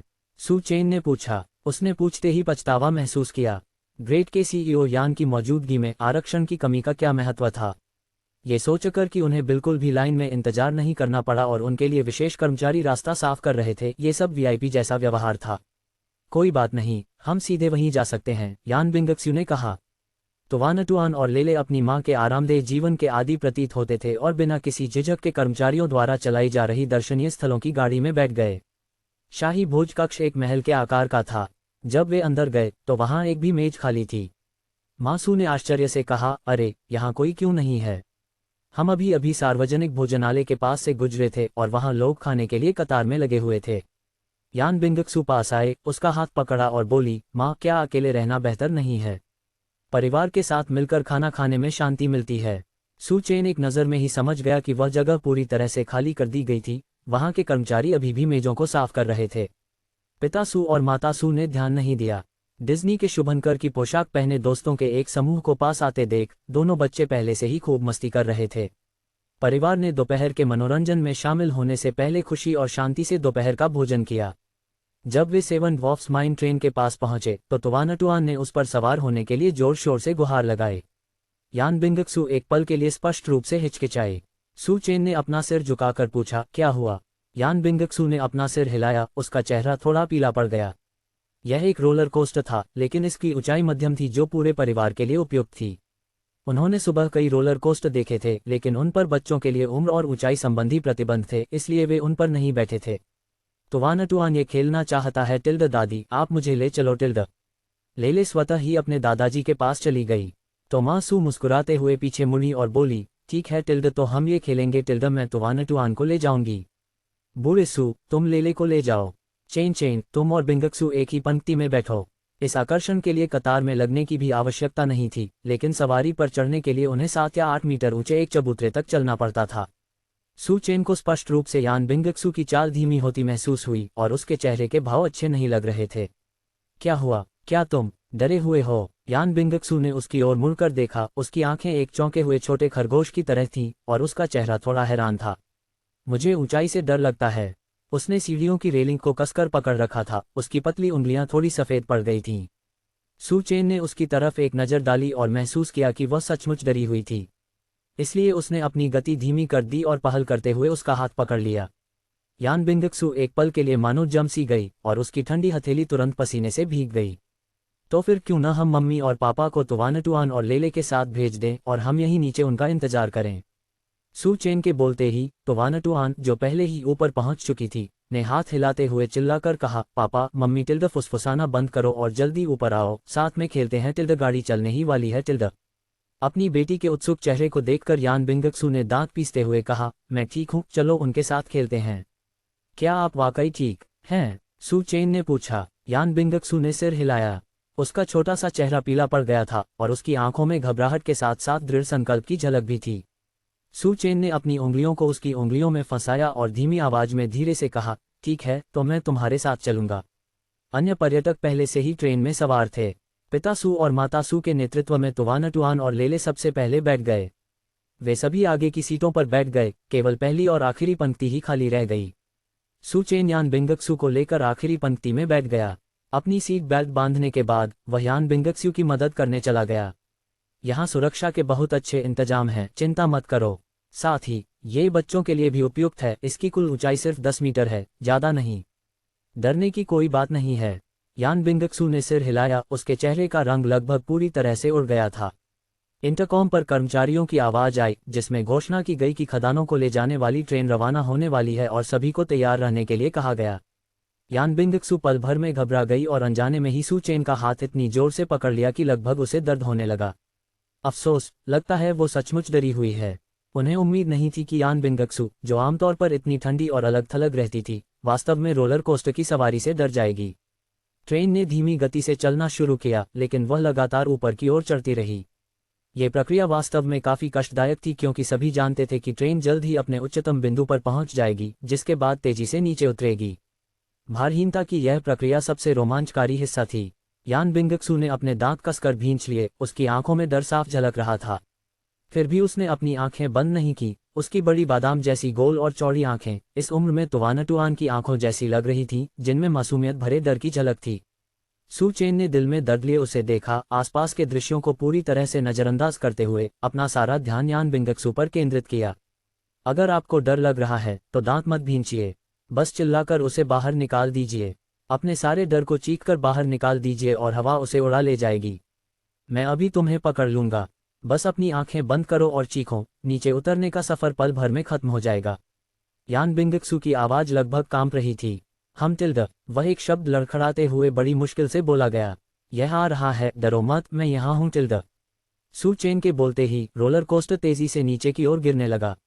उसे तुरंत अपने हाथ के पिछले हिस्से पर कई नाखूनों के निशान महसूस हुए। यान बिंगक्सू ने उसे कसकर पकड़ लिया, दांत पीसते हुए चीखने से इनकार कर दिया। ट्रेन सबसे नीचे पहुंची और फिर तेजी से एक और ऊंचे स्थान की ओर बढ़ी, जिसके बाद एक घुमावदार पटरी आई। भारहीनता का एहसास बना रहा। इतनी तेज गति पर सू चेन केवल अपनी पूरी ताकत से चिल्ला सकता था, चिल्लाओ। उसकी चीख से उत्साहित होकर यान बिंगक्सू ने आखिरकार अपना मुंह खोला और जोर से चीख पड़ी। 3 मिनट के उस उतार चढ़ाव भरे सफर के बाद सू चेन पसीने से तरबतर हो गया था। डर से नहीं, बल्कि यान बिंगक्सू द्वारा उसे बहुत कसकर पकड़ने के दर्द से। जब यान बिंगक्सू नीचे उतरी तो हवा के कारण उसके गाल लाल हो गए थे, लेकिन उसके होंठ पीले पड़ गए थे। उसे सामान्य होने में काफी समय लगा। सू चेन ने उसका हाथ कसकर पकड़े रखा, पता भी नहीं चला और दोनों की उंगलियां काफी देर तक एक दूसरे में उलझ गईं।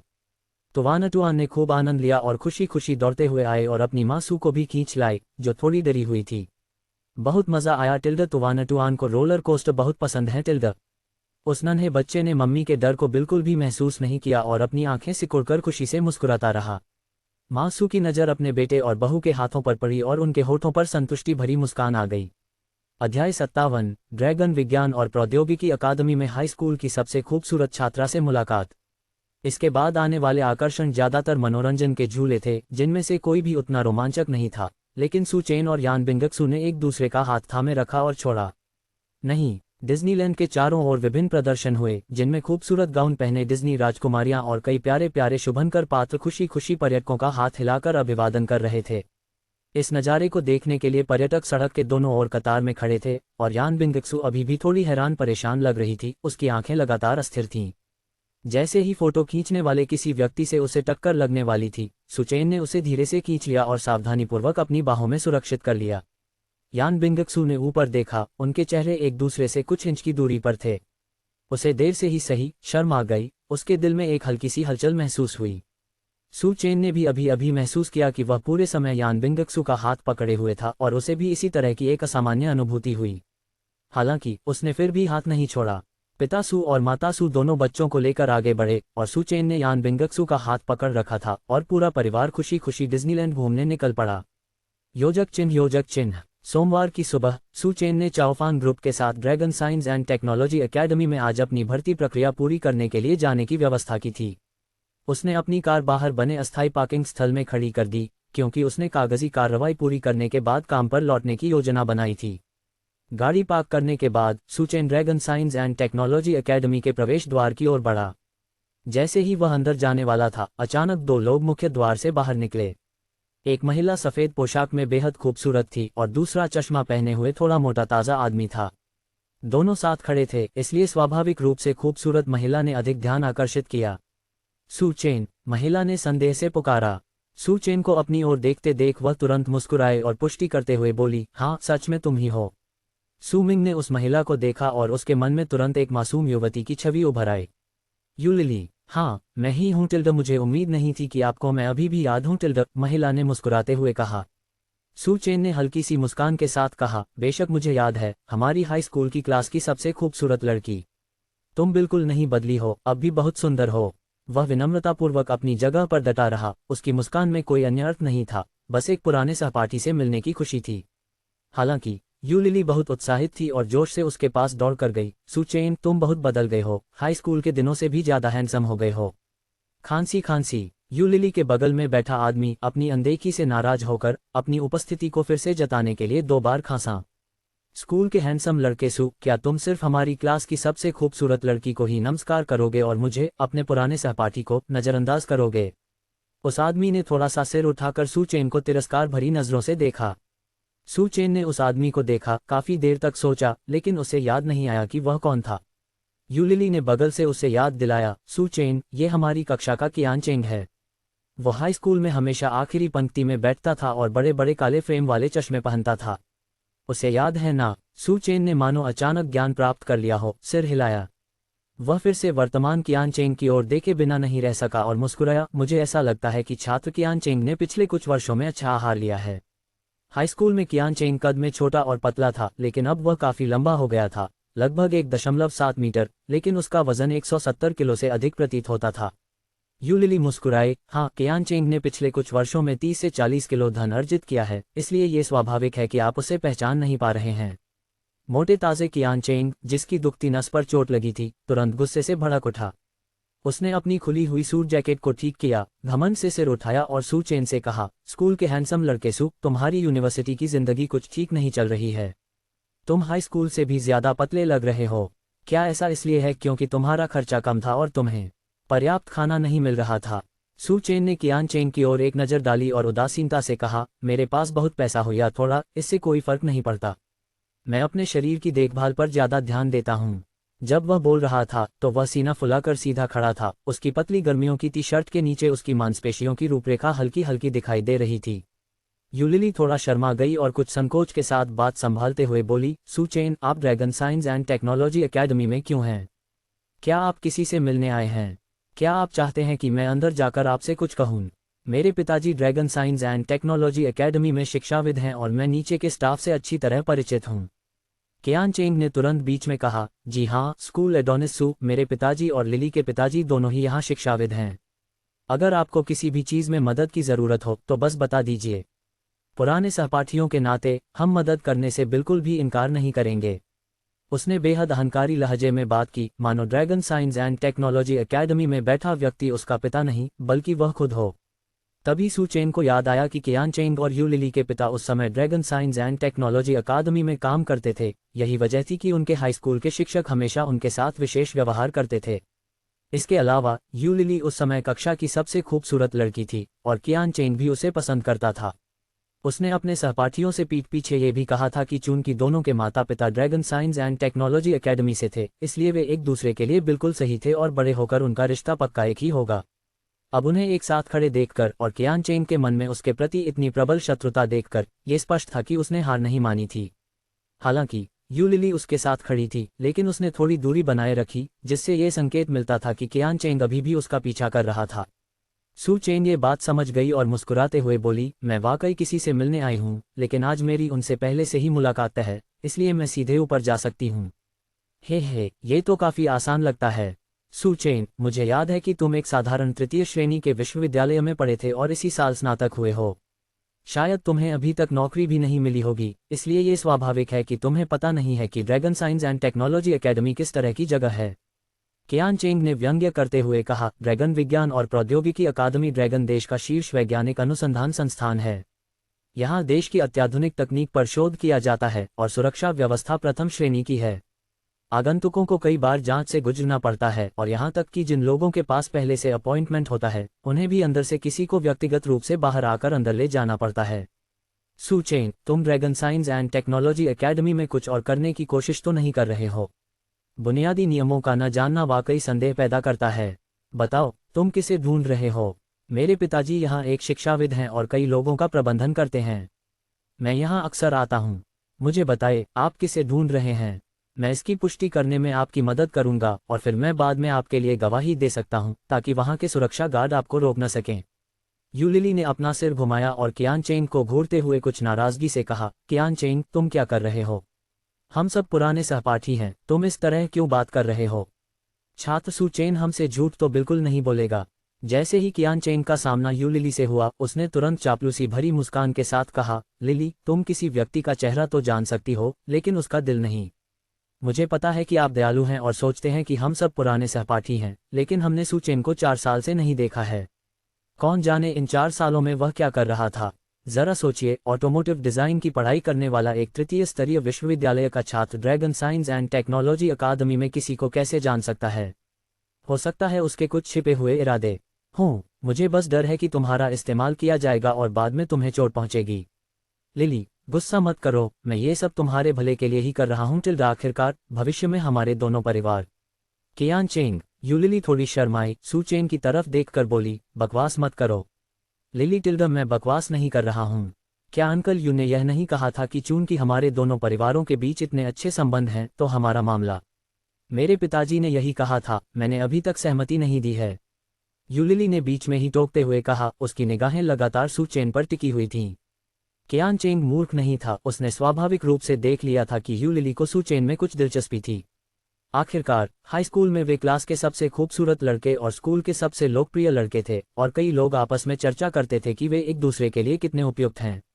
अब 4 साल अलग रहने के बाद भी सू चेन उतना ही आकर्षक था, इसलिए यू लिली का उसके लिए कुछ भावनाएं रखना स्वाभाविक था।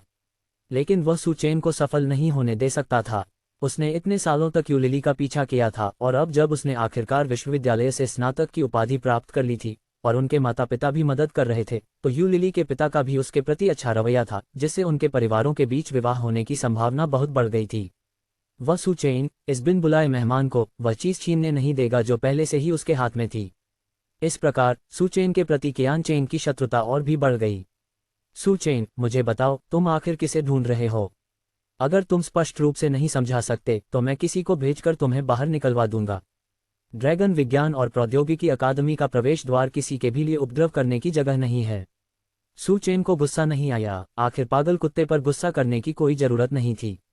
उसने आराम से हाथ बांधे और कहा, ठीक है पुराने सहपाठी, चूंकि तुम मदद करने के लिए इतने उत्सुक हो तो कृपया ड्रैगन विज्ञान और प्रौद्योगिकी अकादमी की मेका अनुसंधान शाखा के डीन युआन को बुलाओ।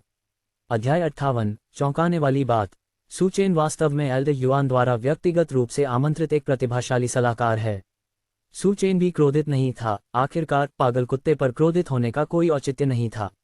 उसने आराम से अपनी बाहें मोड़ी और कहा, ठीक है पुराने सहपाठी, चूंकि तुम इतनी मदद करना चाहते हो तो ड्रैगन विज्ञान और प्रौद्योगिकी अकादमी की यांत्रिक अनुसंधान शाखा के डीन युआन को बुलाने में मेरी मदद करो।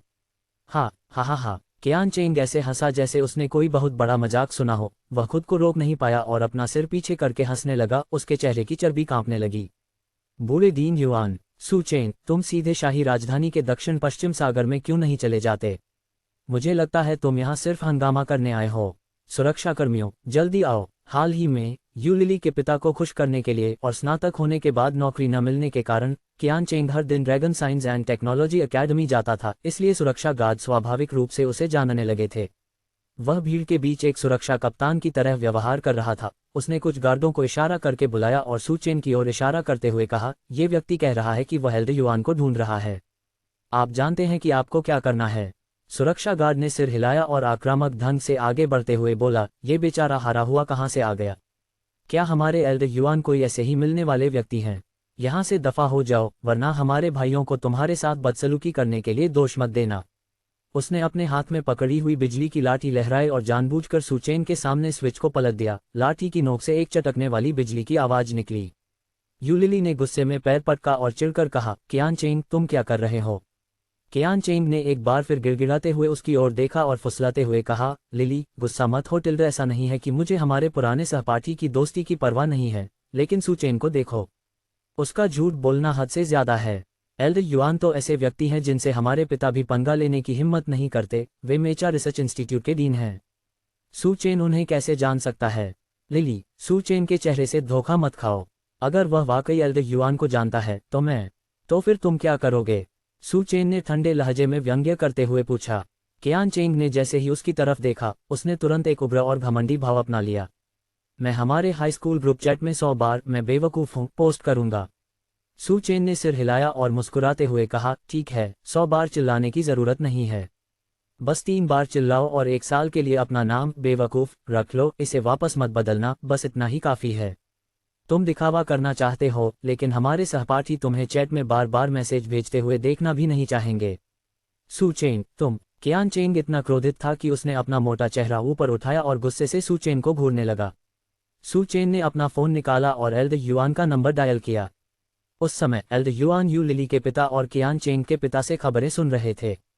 कॉलर आईडी देखते ही वे तुरंत खुशी से मुस्कुरा उठे।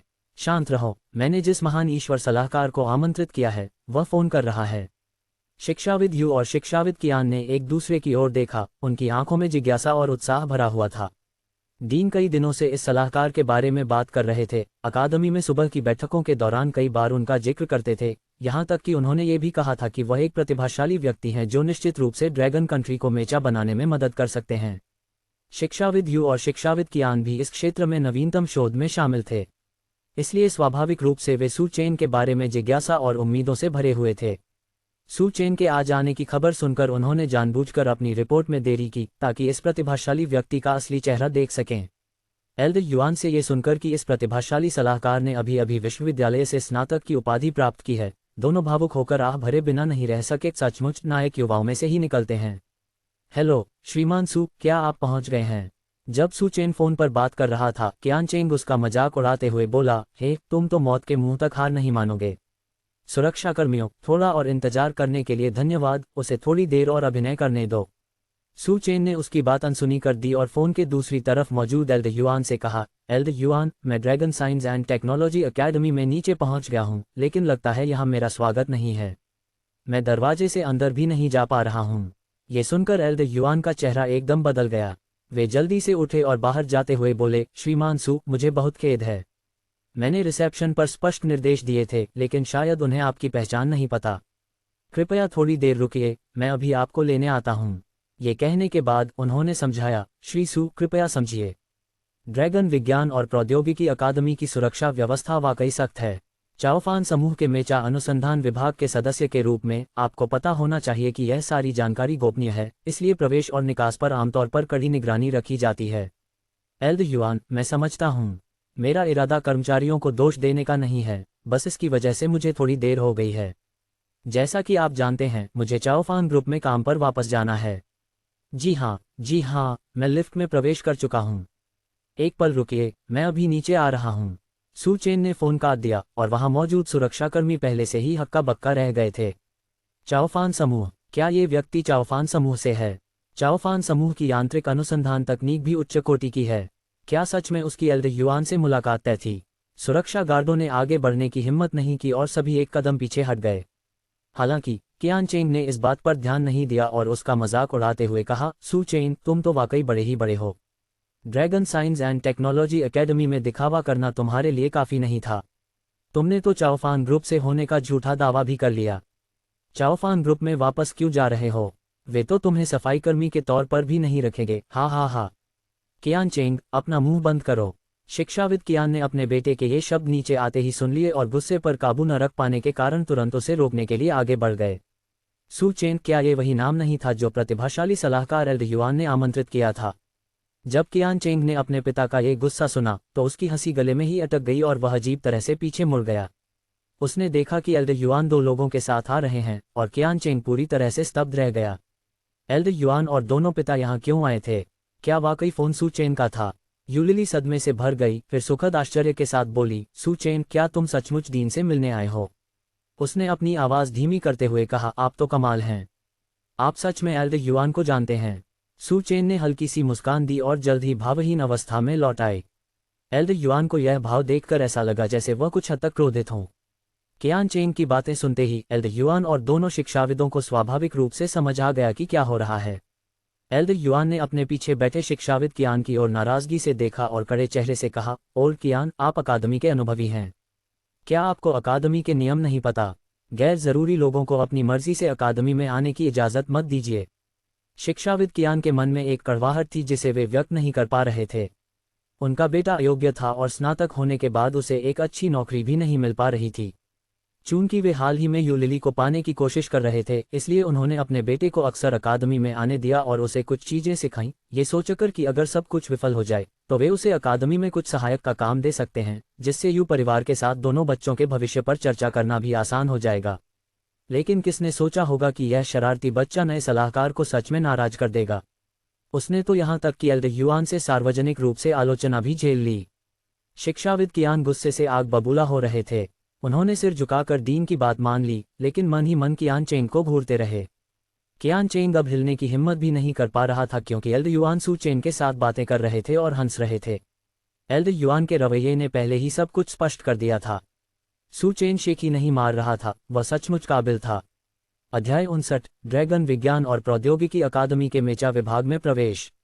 यूलिली बेहद खुश थी। वह अपने पिता के पास गई, उनका हाथ पकड़ा और पूछा, पिताजी, आप सब यहाँ क्यों आए? सू चेन और अध्यक्ष युआन के बीच क्या संबंध है? मैंने अध्यक्ष युआन को पहले कभी इतना उत्साहित नहीं देखा। ये वही प्रतिभाशाली सलाहकार हैं जिन्हें एल्द युआन ने आमंत्रित किया था। वे यांत्रिक उपकरणों के क्षेत्र में शीर्ष स्तर के विशेषज्ञ हैं। शिक्षाविद यू ने कहा। उन्हें एहसास हुआ कि उनकी बेटी सू चेन को उनके नाम से पुकार रही है, इसलिए उन्होंने पूछा, बेटी, क्या तुम श्री सू को जानती हो? यूलिली ने सिर हिलाते हुए कहा, हाँ, हम हाई स्कूल में सहपाठी थे। शिक्षाविद यू का चेहरा अपनी बेटी और फिर सू चेन को देखकर खुशी से चमक उठा। क्योंकि वह इन सब अनुभवों से गुजर चुका था, इसलिए वह निश्चित रूप से बता सकता था कि जब उसकी बेटी ने सू चेन को देखा तो उसकी आंखों में प्रशंसा का भाव था। ये बहुत बढ़िया था। शुरू में तो वह हिचकिचा रहा था। कई सालों तक सहकर्मी रहने के कारण उसे शिक्षाविद कियान पर भरोसा था, लेकिन कियान चेंग नाम का वह लड़का उसे बिल्कुल निराश कर गया था। अगर दोनों परिवारों के बीच का रिश्ता न होता तो वह निश्चित रूप से राजी नहीं होता। इसके अलावा उन्होंने हाल ही में इसलिए नरमी दिखाई क्योंकि शिक्षाविद कियान ने कहा था कि वे उनके बेटे को ड्रैगन विज्ञान और प्रौद्योगिकी अकादमी में दाखिला दिला देंगे। उन्हें लगा कि अगर दूसरे नंबर पर ही संतुष्ट हो जाएं तो कियान चेंग एक अच्छा विकल्प है। लेकिन अब जब सू चेन आ चुका था, कियान चेंग की कोई अहमियत ही नहीं थी। ये निकम्मा और फिजूल खर्च सू चेन के सामने कहीं नहीं टिकता था। उनकी बेटी सू चेन की प्रशंसक थी और वे सहपाठी थे। अगर वे एक साथ हो पाते तो यह वास्तव में परिवार के लिए गौरव की बात होती। इन्हीं विचारों के साथ शिक्षाविद यू आगे बढ़े। एल्ड युआन के पीछे खड़े हुए और मुस्कुराते हुए सू चेन की ओर देखा। हालात देखकर कियान चेंग समझ गया कि सू चेन कोई प्रभावशाली व्यक्ति है। वह हाल ही में ड्रैगन विज्ञान और प्रौद्योगिकी अकादमी में दाखिला लेना चाहता था, लेकिन उसके पिता के अकादमिक पद के बावजूद भी दाखिला मिलना आसान नहीं था। अगर सू चेन एल्ड युआन के सामने उसकी सिफारिश कर दे तो शायद उसकी नौकरी पक्की हो जाए। तब वह ईयू परिवार के पास जाकर शादी का प्रस्ताव रखने का हकदार हो सकता था। कियान चेंग भावनाओं में बह गया और तुरंत भूल गया कि उसने अभी अभी सू चेन के साथ कैसा व्यवहार किया था। वह बेशर्मी से आगे बढ़ा, झुककर और चापलूसी भरे भाव से बोला, सू चेन के स्वामी, देखिए, क्या ये वही बार नहीं है जो ड्रैगन किंग के मंदिर को बहा ले गई और परिवार को पहचानने में विफल हो रहा है। मुझसे बस कुछ बातें निकल गईं। कृपया मेरी कही बातों को दिल पर न लें। आप ड्रैगन विज्ञान और प्रौद्योगिकी अकादमी में काम करते हैं और मेरे पिताजी भी यही हैं। अब से क्या हमारे दोनों परिवार ड्रैगन विज्ञान और प्रौद्योगिकी अकादमी का हिस्सा नहीं होंगे? सू चेन ने कियान चेंग की ओर देखा, ताना मारा और कहा, कियान चेंग, तुम किस लिए दोस्ती करने की कोशिश कर रहे हो? मैं यहाँ एल्ड युआन का सलाहकार बनने आया हूँ, दूसरों के मामलों से मेरा कोई लेना देना नहीं है। इस तीखी टिप्पणी से एल्ड युआन का चेहरा तुरंत बदल गया। उन्होंने सामने खड़े शिक्षाविद कियान की ओर देखा और कहा, ओल्ड कियान, ड्रैगन विज्ञान और प्रौद्योगिकी अकादमी आपकी निजी जगह नहीं है। अपने पारिवारिक मामलों को घर पर सुलझाएं, अकादमी में ये सब मत करो। जी हाँ, राष्ट्रपति महोदय, श्री सू, यह मेरे बेटे के पालन पोषण में मेरी विफलता है। मैं वापस आकर इस बदतमीज लड़के को जरूर सबक सिखाऊंगा। शिक्षाविद कियान के बोलते ही उन्होंने अपना पैर उठाया और गुस्से में कियान चेंग के नितंब पर जोर से लात मारी। बदबूदार लड़के, घर जाकर तुमसे हिसाब बराबर करूंगा। अभी यहाँ से क्यों नहीं निकल रहे? पिताजी टिल्डक, कियान चेंग चिल्लाया। लेकिन अपने पिता को बेताबी से उसकी ओर आंख मारते देख उसके पास चुपके से चले जाने के अलावा कोई चारा नहीं था। उसे जाते देख सू चेन अचानक पीछे मुड़ा और बोला, सहपाठी कियान चेंग, क्लास ग्रुप चैट में अपना नाम बदलना मत भूलना। कियान चेंग गुस्से से आग बबूला था, लेकिन सू चेन की मौजूदा स्थिति को देखते हुए वह केवल अपना फोन निकालकर क्लास ग्रुप चैट में 3 बार मैं बेवकूफ़ हूँ पोस्ट कर सका, और यहाँ तक कि उसने अपना वीचैट नाम भी बदलकर बेवकूफ़ रख दिया। बाकी सहपाठियों को पता नहीं था कि क्या हो रहा है और वे ग्रुप चैट में हंसने लगे। सू चेन ने इन सब बातों पर ध्यान नहीं दिया। एल्ड युआन पहले ही उसे अंदर ले जा रहे थे। ओल्ड कियान, श्री सू अब से हमारे शीर्ष सलाहकार होंगे। आपको उनसे सीखना चाहिए और अक्सर उनकी सलाह लेनी चाहिए। शिक्षाविद यू ने तुरंत सिर हिलाते हुए कहा, अध्यक्ष महोदय, श्री सू एक प्रतिभाशाली युवक हैं। हम निश्चित रूप से श्री सू का अनुसरण करेंगे और उनसे अच्छी तरह सीखेंगे। बोलने के बाद उन्होंने खास तौर पर अपने पीछे खड़ी अपनी बेटी से कहा, लिली, तुम और श्री सू सहपाठी हो। यह एक शानदार अवसर है। तुम्हें भी श्री सू से अच्छे से सीखना चाहिए, है ना? लिली ने धीरे से सिर हिलाया। वह उनके साथ लिफ्ट के प्रवेश द्वार तक गई और फिर चुपचाप चली गई। वह dragon science and technology academy की स्टाफ सदस्य नहीं थी और उसके पास प्रवेश के लिए आवश्यक योग्यताएं भी नहीं थीं। लेकिन सू चेन, वह तो अब वाकई कमाल का है। अप्रत्याशित रूप से 4 साल बाद वह न केवल और भी अधिक आकर्षक होता जा रहा था, बल्कि इतना सक्षम भी हो गया था, यहाँ तक कि उसके अपने पिता से भी बेहतर। एल्ड युआन ने उत्साहपूर्वक सू चेन को मेचा डिवीजन का दौरा कराया। ये ड्रैगन साम्राज्य का यांत्रिक अनुसंधान संस्थान था। ये चाओफान समूह के यांत्रिक अनुसंधान विभाग से कहीं अधिक विशाल था और इसके अंदर उपयोग की जाने वाली हर चीज़ अत्याधुनिक तकनीक थी। कई चीज़ें तो विशेष रूप से सैन्य उपयोग के लिए ही थीं। प्रवेश द्वार पर लगा आइरिस स्कैनिंग सिस्टम न केवल दरवाजा खोलने को नियंत्रित करता था, बल्कि अंदर आने जाने वाले लोगों की संख्या का भी पता लगाता था। सू चेन पहले एल्ड युआन के बगल में खड़ी थी, लेकिन जैसे ही वे अंदर दाखिल हुए, उनके पैरों के नीचे लगे वजन का पता लगाने वाले सेंसर ने अचानक अलार्म बजा दिया। एल्ड युआन ने फुफकारते हुए कहा, लिटिल सू, मुझे माफ करना, मैं बहुत उत्साहित था और लोगों की संख्या निर्धारित करना भूल गया। मुख्य प्रवेश द्वार के अंदर अचानक एक दरवाजा दिखाई दिया और उनके पीछे वाला दरवाजा भी बंद हो गया, जिससे वे इस संकरे स्थान में फंस गए। एल्ड युआन ने सिस्टम को दोबारा पहचाना, अपने फिंगरप्रिंट और पासवर्ड का उपयोग करके आंतरिक सिस्टम को खोला और लोगों की संख्या को रीसेट करने के बाद ही दोनों दरवाजे फिर से खुले।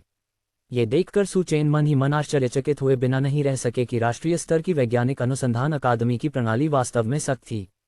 अंदर प्रवेश करने पर अंदर का स्थान आश्चर्यजनक रूप से विशाल था। दीवारें देखने में साधारण सफ़ेद दीवारों जैसी लग रही थीं, लेकिन ध्यान से देखने पर पता चला कि उन पर वास्तव में एक विशेष ग्राफीन पदार्थ की परत चढ़ी हुई थी।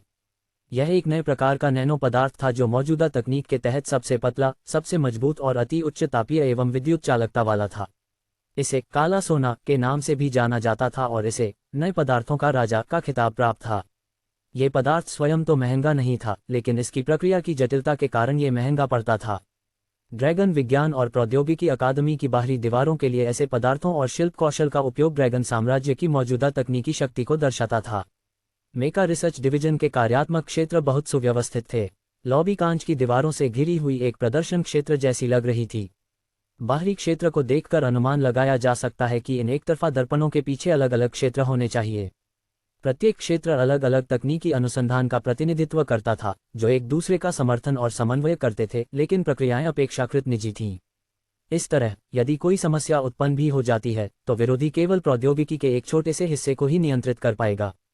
कार्यात्मक क्षेत्रों को देखते हुए पेशेवर ड्रैगन विज्ञान और प्रौद्योगिकी अकादमी ने चाओफान समूह की तुलना में बेहतर काम किया। सू चेन आसपास का जायजा लेते हुए आगे बढ़ा।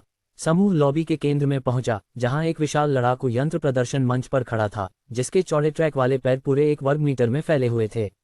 उस विशालकाय रोबोट के सामने सू चेन और बाकी लोग मानो साधारण लोग बन गए हों जो गलती से दिग्गजों की भूमि में आ गए हों। सू चेन उस विशालकाय मेचा के चारों ओर घूमा, थोड़ा भौहें चढ़ाकर बोला, elder Yuan, dragon science and technology अकादमी यहाँ इतने बड़े मेचा मॉडल के साथ क्या कर रही है? सू चेन के बोलते ही अचानक उसके पीछे से एक हल्की सी हंसी की आवाज आई। उसने अपना सिर घुमाया और देखा कि लोगों का एक समूह उनकी ओर आ रहा है। सबसे आगे चल रहा व्यक्ति 30 वर्ष की आयु का एक पुरुष था, जिसने सफेद लैब कोट और बिना फ्रेम का चश्मा पहन रखा था, और वह कुछ हद तक एक प्रतिभाशाली युवक जैसा दिख रहा था। ये सभी लोग ड्रैगन विज्ञान और प्रौद्योगिकी अकादमी के शोधकर्ता थे। इस स्थल पर उपस्थित होने के लिए उनका कम से कम अकादमिक स्तर का होना आवश्यक था। उन सब में केवल वही व्यक्ति सबसे छोटा था जिसने अभी अभी ठहाका लगाया था। बाकी सभी कम से कम 40 वर्ष से अधिक आयु के थे, और उनमें काफी बूढ़े लोग भी थे। ये युवक एल्ड युआन का शिष्य था। 30 वर्ष की आयु में इस स्थान पर प्रवेश कर पाना स्पष्ट रूप से दर्शाता है कि वह एक प्रतिभाशाली शिष्य था। लेकिन अब जब सू चेन आ चुका था और उसके शिक्षक ने कहा कि वह एक सच्चा प्रतिभाशाली व्यक्ति है जो मेचा बना सकता है, तो लिन फीफान को लगा कि यह असंभव है। ड्रैगन किंगडम की अत्याधुनिक तकनीक के बावजूद उनका मशीनी यंत्रों पर शोध अभी सैद्धांतिक स्तर पर ही था। एक साधारण तृतीय श्रेणी का विश्वविद्यालय छात्र, जो न तो जैव इंजीनियरिंग का छात्र था और न ही यांत्रिक इंजीनियरिंग का, वह मशीनी यंत्रों को भला कैसे समझ सकता था? लिन फीफान मन ही मन सू चेन की बातों से कुछ हद तक आश्वस्त नहीं थी, खासकर तब जब उसने उसे यह कहते सुना कि यहाँ नंबर 1 मॉडल है। अध्याय 60, मजबूती से सलाहकार पद सुरक्षित करना। लिन फीफान एल्ड युआन के बगल में खड़ा था और एल्ड युआन ने मुस्कुराते हुए तुरंत उसका परिचय देते हुए कहा, फीफान, तुम यहाँ हो। ये वही श्री सू है जिनके बारे में मैंने तुम्हें बताया था। अब से ये अकादमी के शीर्ष सलाहकार होंगे। सलाहकार सू, ये अकादमी के शोधार्थी हैं। ये छोटा वाला मेरा छात्र लिन फीफान है, वह यहाँ 1 साल से थोड़ा अधिक समय से है। फीफान, तुम्हें भविष्य में कंसल्टेंट सू से और भी बहुत कुछ सीखना होगा, समझी? लिन फीफान मुस्कुराया, उसकी निगाहें थोड़ी जांच पड़ताल के साथ सू चेन को परख रही थीं। इतना कम उम्र का लड़का, जो देखने में ऐसा लग रहा था जैसे उसने अभी अभी स्नातक की उपाधि प्राप्त की हो, क्या उसने वाकई यांत्रिक मशीनों पर इतना गहन शोध किया था? उसे इस पर विश्वास नहीं हो रहा था। सलाहकार सू, नमस्ते, मैं लिन फीफान हूँ। हेलो, सू चेन ने उदासीनता से जवाब दिया। सलाहकार सू, क्या आपने अभी कहा कि यह एक मेचा मॉडल है? चेहरे पर हल्की सी मुस्कान लिए लिन फीफान ने पास में खड़े विशाल मेचा की ओर इशारा करते हुए पूछा, क्या सलाहकार को मेचा के बारे में कुछ गलतफहमी है? सू चेन ने उस विशालकाय रोबोट पर एक नज़र डाली और मुस्कुराया। श्री लिन को क्या लगता है कि यह क्या है? ये हमारे ड्रैगन साम्राज्य का नंबर 1 है। क्या सलाहकार सू ने ड्रैगन साम्राज्य के मौजूदा मेचा पर पहले शोध नहीं किया था? आपके सामने जो कृति है वह हमारी ड्रैगन विज्ञान और प्रौद्योगिकी अकादमी की सबसे गौरवपूर्ण रचना है। यह, सू चेन ने धीमी सी हंसी हंसी और लिन फीफान की आवाज अचानक रुक गई। एल्ड युआन ने स्वाभाविक रूप से उन शब्दों में तनाव महसूस किया और तुरंत ठंडे चेहरे से कहा, फीफान, कंसल्टेंट सू वह व्यक्ति हैं जिन्हें मैंने व्यक्तिगत रूप से वापस आमंत्रित किया है। लिन फीफान ने कुछ अड़ियल लहजे में कहा, शिक्षक जी, आप खुद ही सुन लीजिए। हमारी अकादमी की सबसे गौरवशाली कृति को कोई और मॉडल कह रहा है। क्या इसमें मेरी कोई गलती है? उसे तो मशीनी मशीनों की बिल्कुल समझ नहीं है। एल्ड युआन का चेहरा बेहद अप्रिय लग रहा था। ऐसा लग रहा था मानो वह अपना आपा खोने वाले हों, लेकिन उन्हें इस बात से कुछ असहजता भी हुई कि सू चेन ने इसे एक मॉडल कहा। आखिरकार, ये ड्रैगन विज्ञान और प्रौद्योगिकी अकादमी की वर्षों की शोध उपलब्धि थी। हालांकि कई प्रौद्योगिकियां थोड़ी पुरानी हो चुकी थीं, फिर भी इसे एक आदर्श कहना सभी की मेहनत को कम आंकना होगा। सभी के संदेह भरे चेहरों को देखकर सू चेन ने अपनी एक बाहें उठाईं और उस विशालकाय रोबोट के चारों ओर घूमते हुए कहा, ये रोबोट, चलिए इसे अस्थायी रूप से रोबोट ही कह लेते हैं, अपने बाहरी हिस्से के लिए लोहे का उपयोग करता है। लोहा क्या? ये तो मिश्र धातु है। लिन फीफान ने सू चेन को ऐसे देखा जैसे वह कोई नौसिखिया हो और उत्तेजित होकर बहस करने लगी। सू चेन मुस्कुराया और फिर सख्ती से बोला, कवच में जो धातु इस्तेमाल होती है वह बेशक मिश्र धातु है, लेकिन फिर भी लोहा ही है। लोहे को अन्य धातुओं के साथ मिलाने से कठोरता और लचीलापन बढ़ जाता है, लेकिन फिर भी उसे लोहा ही कहा जाता है। एल्डर युआन ने बगल से सिर हिलाया। सलाहकार सू सही कह रहे हैं। उस समय टाइटेनियम मिश्र धातु की खोज नहीं हुई थी, इसलिए नंबर 1 के कवच में लोहे की मिश्र धातु का इस्तेमाल किया गया था। सू चेन ने सिर हिलाया। हाँ, तो बाहरी सामग्रियों के दृष्टिकोण से यह मूल रूप से निम्न गुणवत्ता वाले उत्पादों की श्रेणी में आता है। हालांकि लोहे की मिश्र धातु में कठोरता और लचीलापन अधिक होता है, लेकिन इसका वजन बहुत अधिक है, जिससे ऊर्जा प्रणाली पर अत्यधिक दबाव पड़ता है और संचालन के दौरान ये बहुत असुविधाजनक हो जाता है। इसके घटकों को दोबारा देखते हुए, पहली बात तो यह है कि पैरों के लिए पटरियों का उपयोग करने से इसकी बहुमुखी प्रतिभा बहुत कमजोर हो जाती है। ये युद्ध के दौरान वातावरण के अनुकूल नहीं हो सकता। क्या आपको लगता है कि युद्ध क्षेत्र को आपके मेचा के अनुकूल होने के लिए खुद को बदलना होगा? दूसरा, कमर और कूल्हे के जोड़ों की सेटिंग बहुत ही अलग अलग हैं।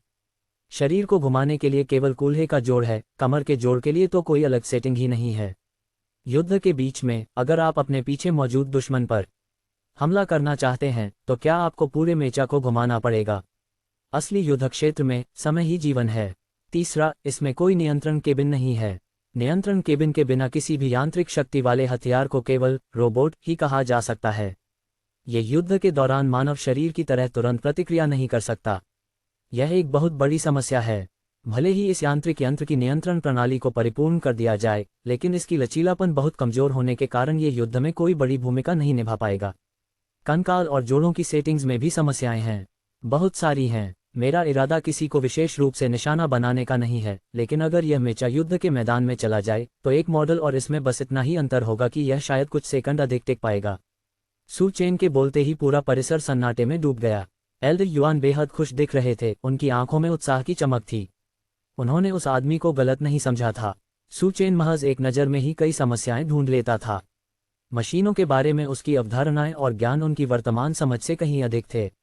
उन्होंने कहा कि नंबर 1 एक मॉडल था, इसलिए नहीं कि उन्हें इसमें शामिल तकनीक की समझ नहीं थी, बल्कि इसलिए कि उन्हें लगा कि वास्तविक युद्ध में इस्तेमाल किए जाने पर यह तकनीकी स्तर एक मॉडल से अलग नहीं थे। कुछ लोग अहंकार के कारण दूसरों को नीचा समझते हैं, जबकि कुछ लोग अपनी ताकत के बल पर ऐसा करते हैं। वह आपसे ऊंचा है और आपकी सोच से कहीं अधिक दूर तक देखता है, इसलिए उसकी कही हुई कोई बात आपको उपहास जैसी लग सकती है, लेकिन वास्तव में वह केवल तथ्य बता रहा है। इसका मतलब यह था कि लिन फीफान की पूछताछ शुरू से अंत तक इसलिए थी क्योंकि वह खुद बहुत कमजोर था।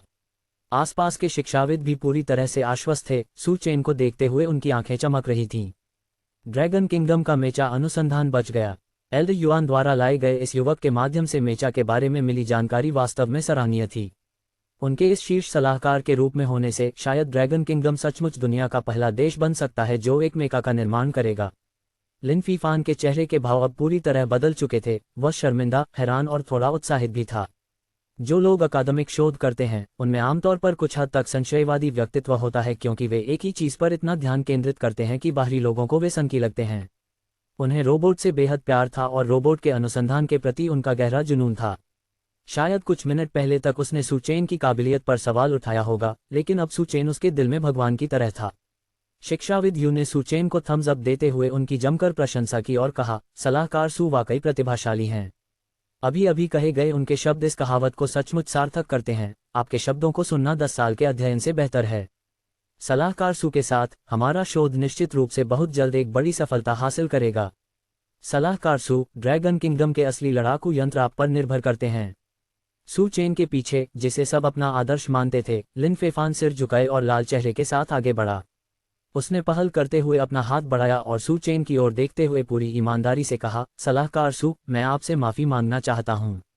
मैं बहुत ही सती था।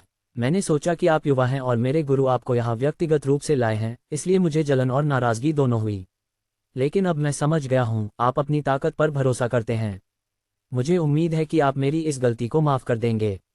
भविष्य में मैं आपका अनुसरण करना चाहता हूँ और आपसे अच्छी तरह सीखना चाहता हूँ। क्या ये ठीक है? लिन फीफान के चेहरे पर गंभीरता का भाव था, जिसमें चापलूसी का जरा सा भी संकेत नहीं था। वह वास्तव में प्रभावित थे। सू चेन को लगा कि वह वाकई एक सच्चा इंसान है, इसलिए उन्होंने भी तुरंत अपना हाथ बढ़ा दिया। दो वयस्क पुरुषों के बीच ज्यादा शब्दों की जरूरत नहीं थी, इस इशारे में ही सब कुछ समाहित था। जैसे ही भीड़ ने सू चेन को घेर लिया, एल्ड युआन ने प्रसन्नतापूर्वक कहा, अगर आपके कोई सवाल हैं तो बाद में पूछिएगा। मैं कंसल्टेंट सू को पहले उनकी ऑनबोर्डिंग पूरी करने के लिए ले जाऊंगा। उन्होंने अभी तक अपने कार्यालय का दौरा भी नहीं किया है। तभी सबने इस बात को जाने दिया, लेकिन जब सू चेन ने भर्ती की प्रक्रिया पूरी कर ली और अपने कार्यालय जाने ही वाला था, तो उसने पाया कि सभी लोग पहले से ही दरवाजे पर इंतजार कर रहे थे। इसके अलावा सभी के हाथों में एक छोटी नोटबुक और एक कलम थी, जो बिल्कुल अच्छे छात्रों की तरह लग रहे थे जो व्याख्यान सुनने आए हों। बात सिर्फ इतनी सी थी कि वे सभी शिक्षकों और प्रोफेसरों की उम्र के लग रहे थे, जिससे वे अजीब तरह से प्यारे दिख रहे थे। सू चेन का कार्यालय निजी था। कार्यक्षेत्र के अलावा अंदर एक छोटा सा लाउंज और बाथरूम भी था। इस तरह की सुविधा को उच्च स्तरीय कहा जा सकता है। एल्ड युआन द्वारा उसे चारों ओर घुमाने का काम समाप्त करने के तुरंत बाद सभी लोग उत्साहपूर्वक आगे की ओर उमड़ पड़े। सलाहकार सू, मुझे ऊर्जा के संबंध में एक प्रश्न पूछना है। सलाहकार सू, आपने कूल्हे और कमर के जोड़ों के मुद्दे का जिक्र किया था। सलाहकार सू, बस दोस्तों, आज का एपिसोड यहीं तक। अगर कहानी मज़ेदार लगी हो तो लाइक और फिक्शन ऑडियो हब को सब्सक्राइब के साथ थोड़ा टेलीग्राम ग्रुप ज्वाइन करें, वहां आपको सबसे पहले एपिसोड अपडेट्स मिलेंगी।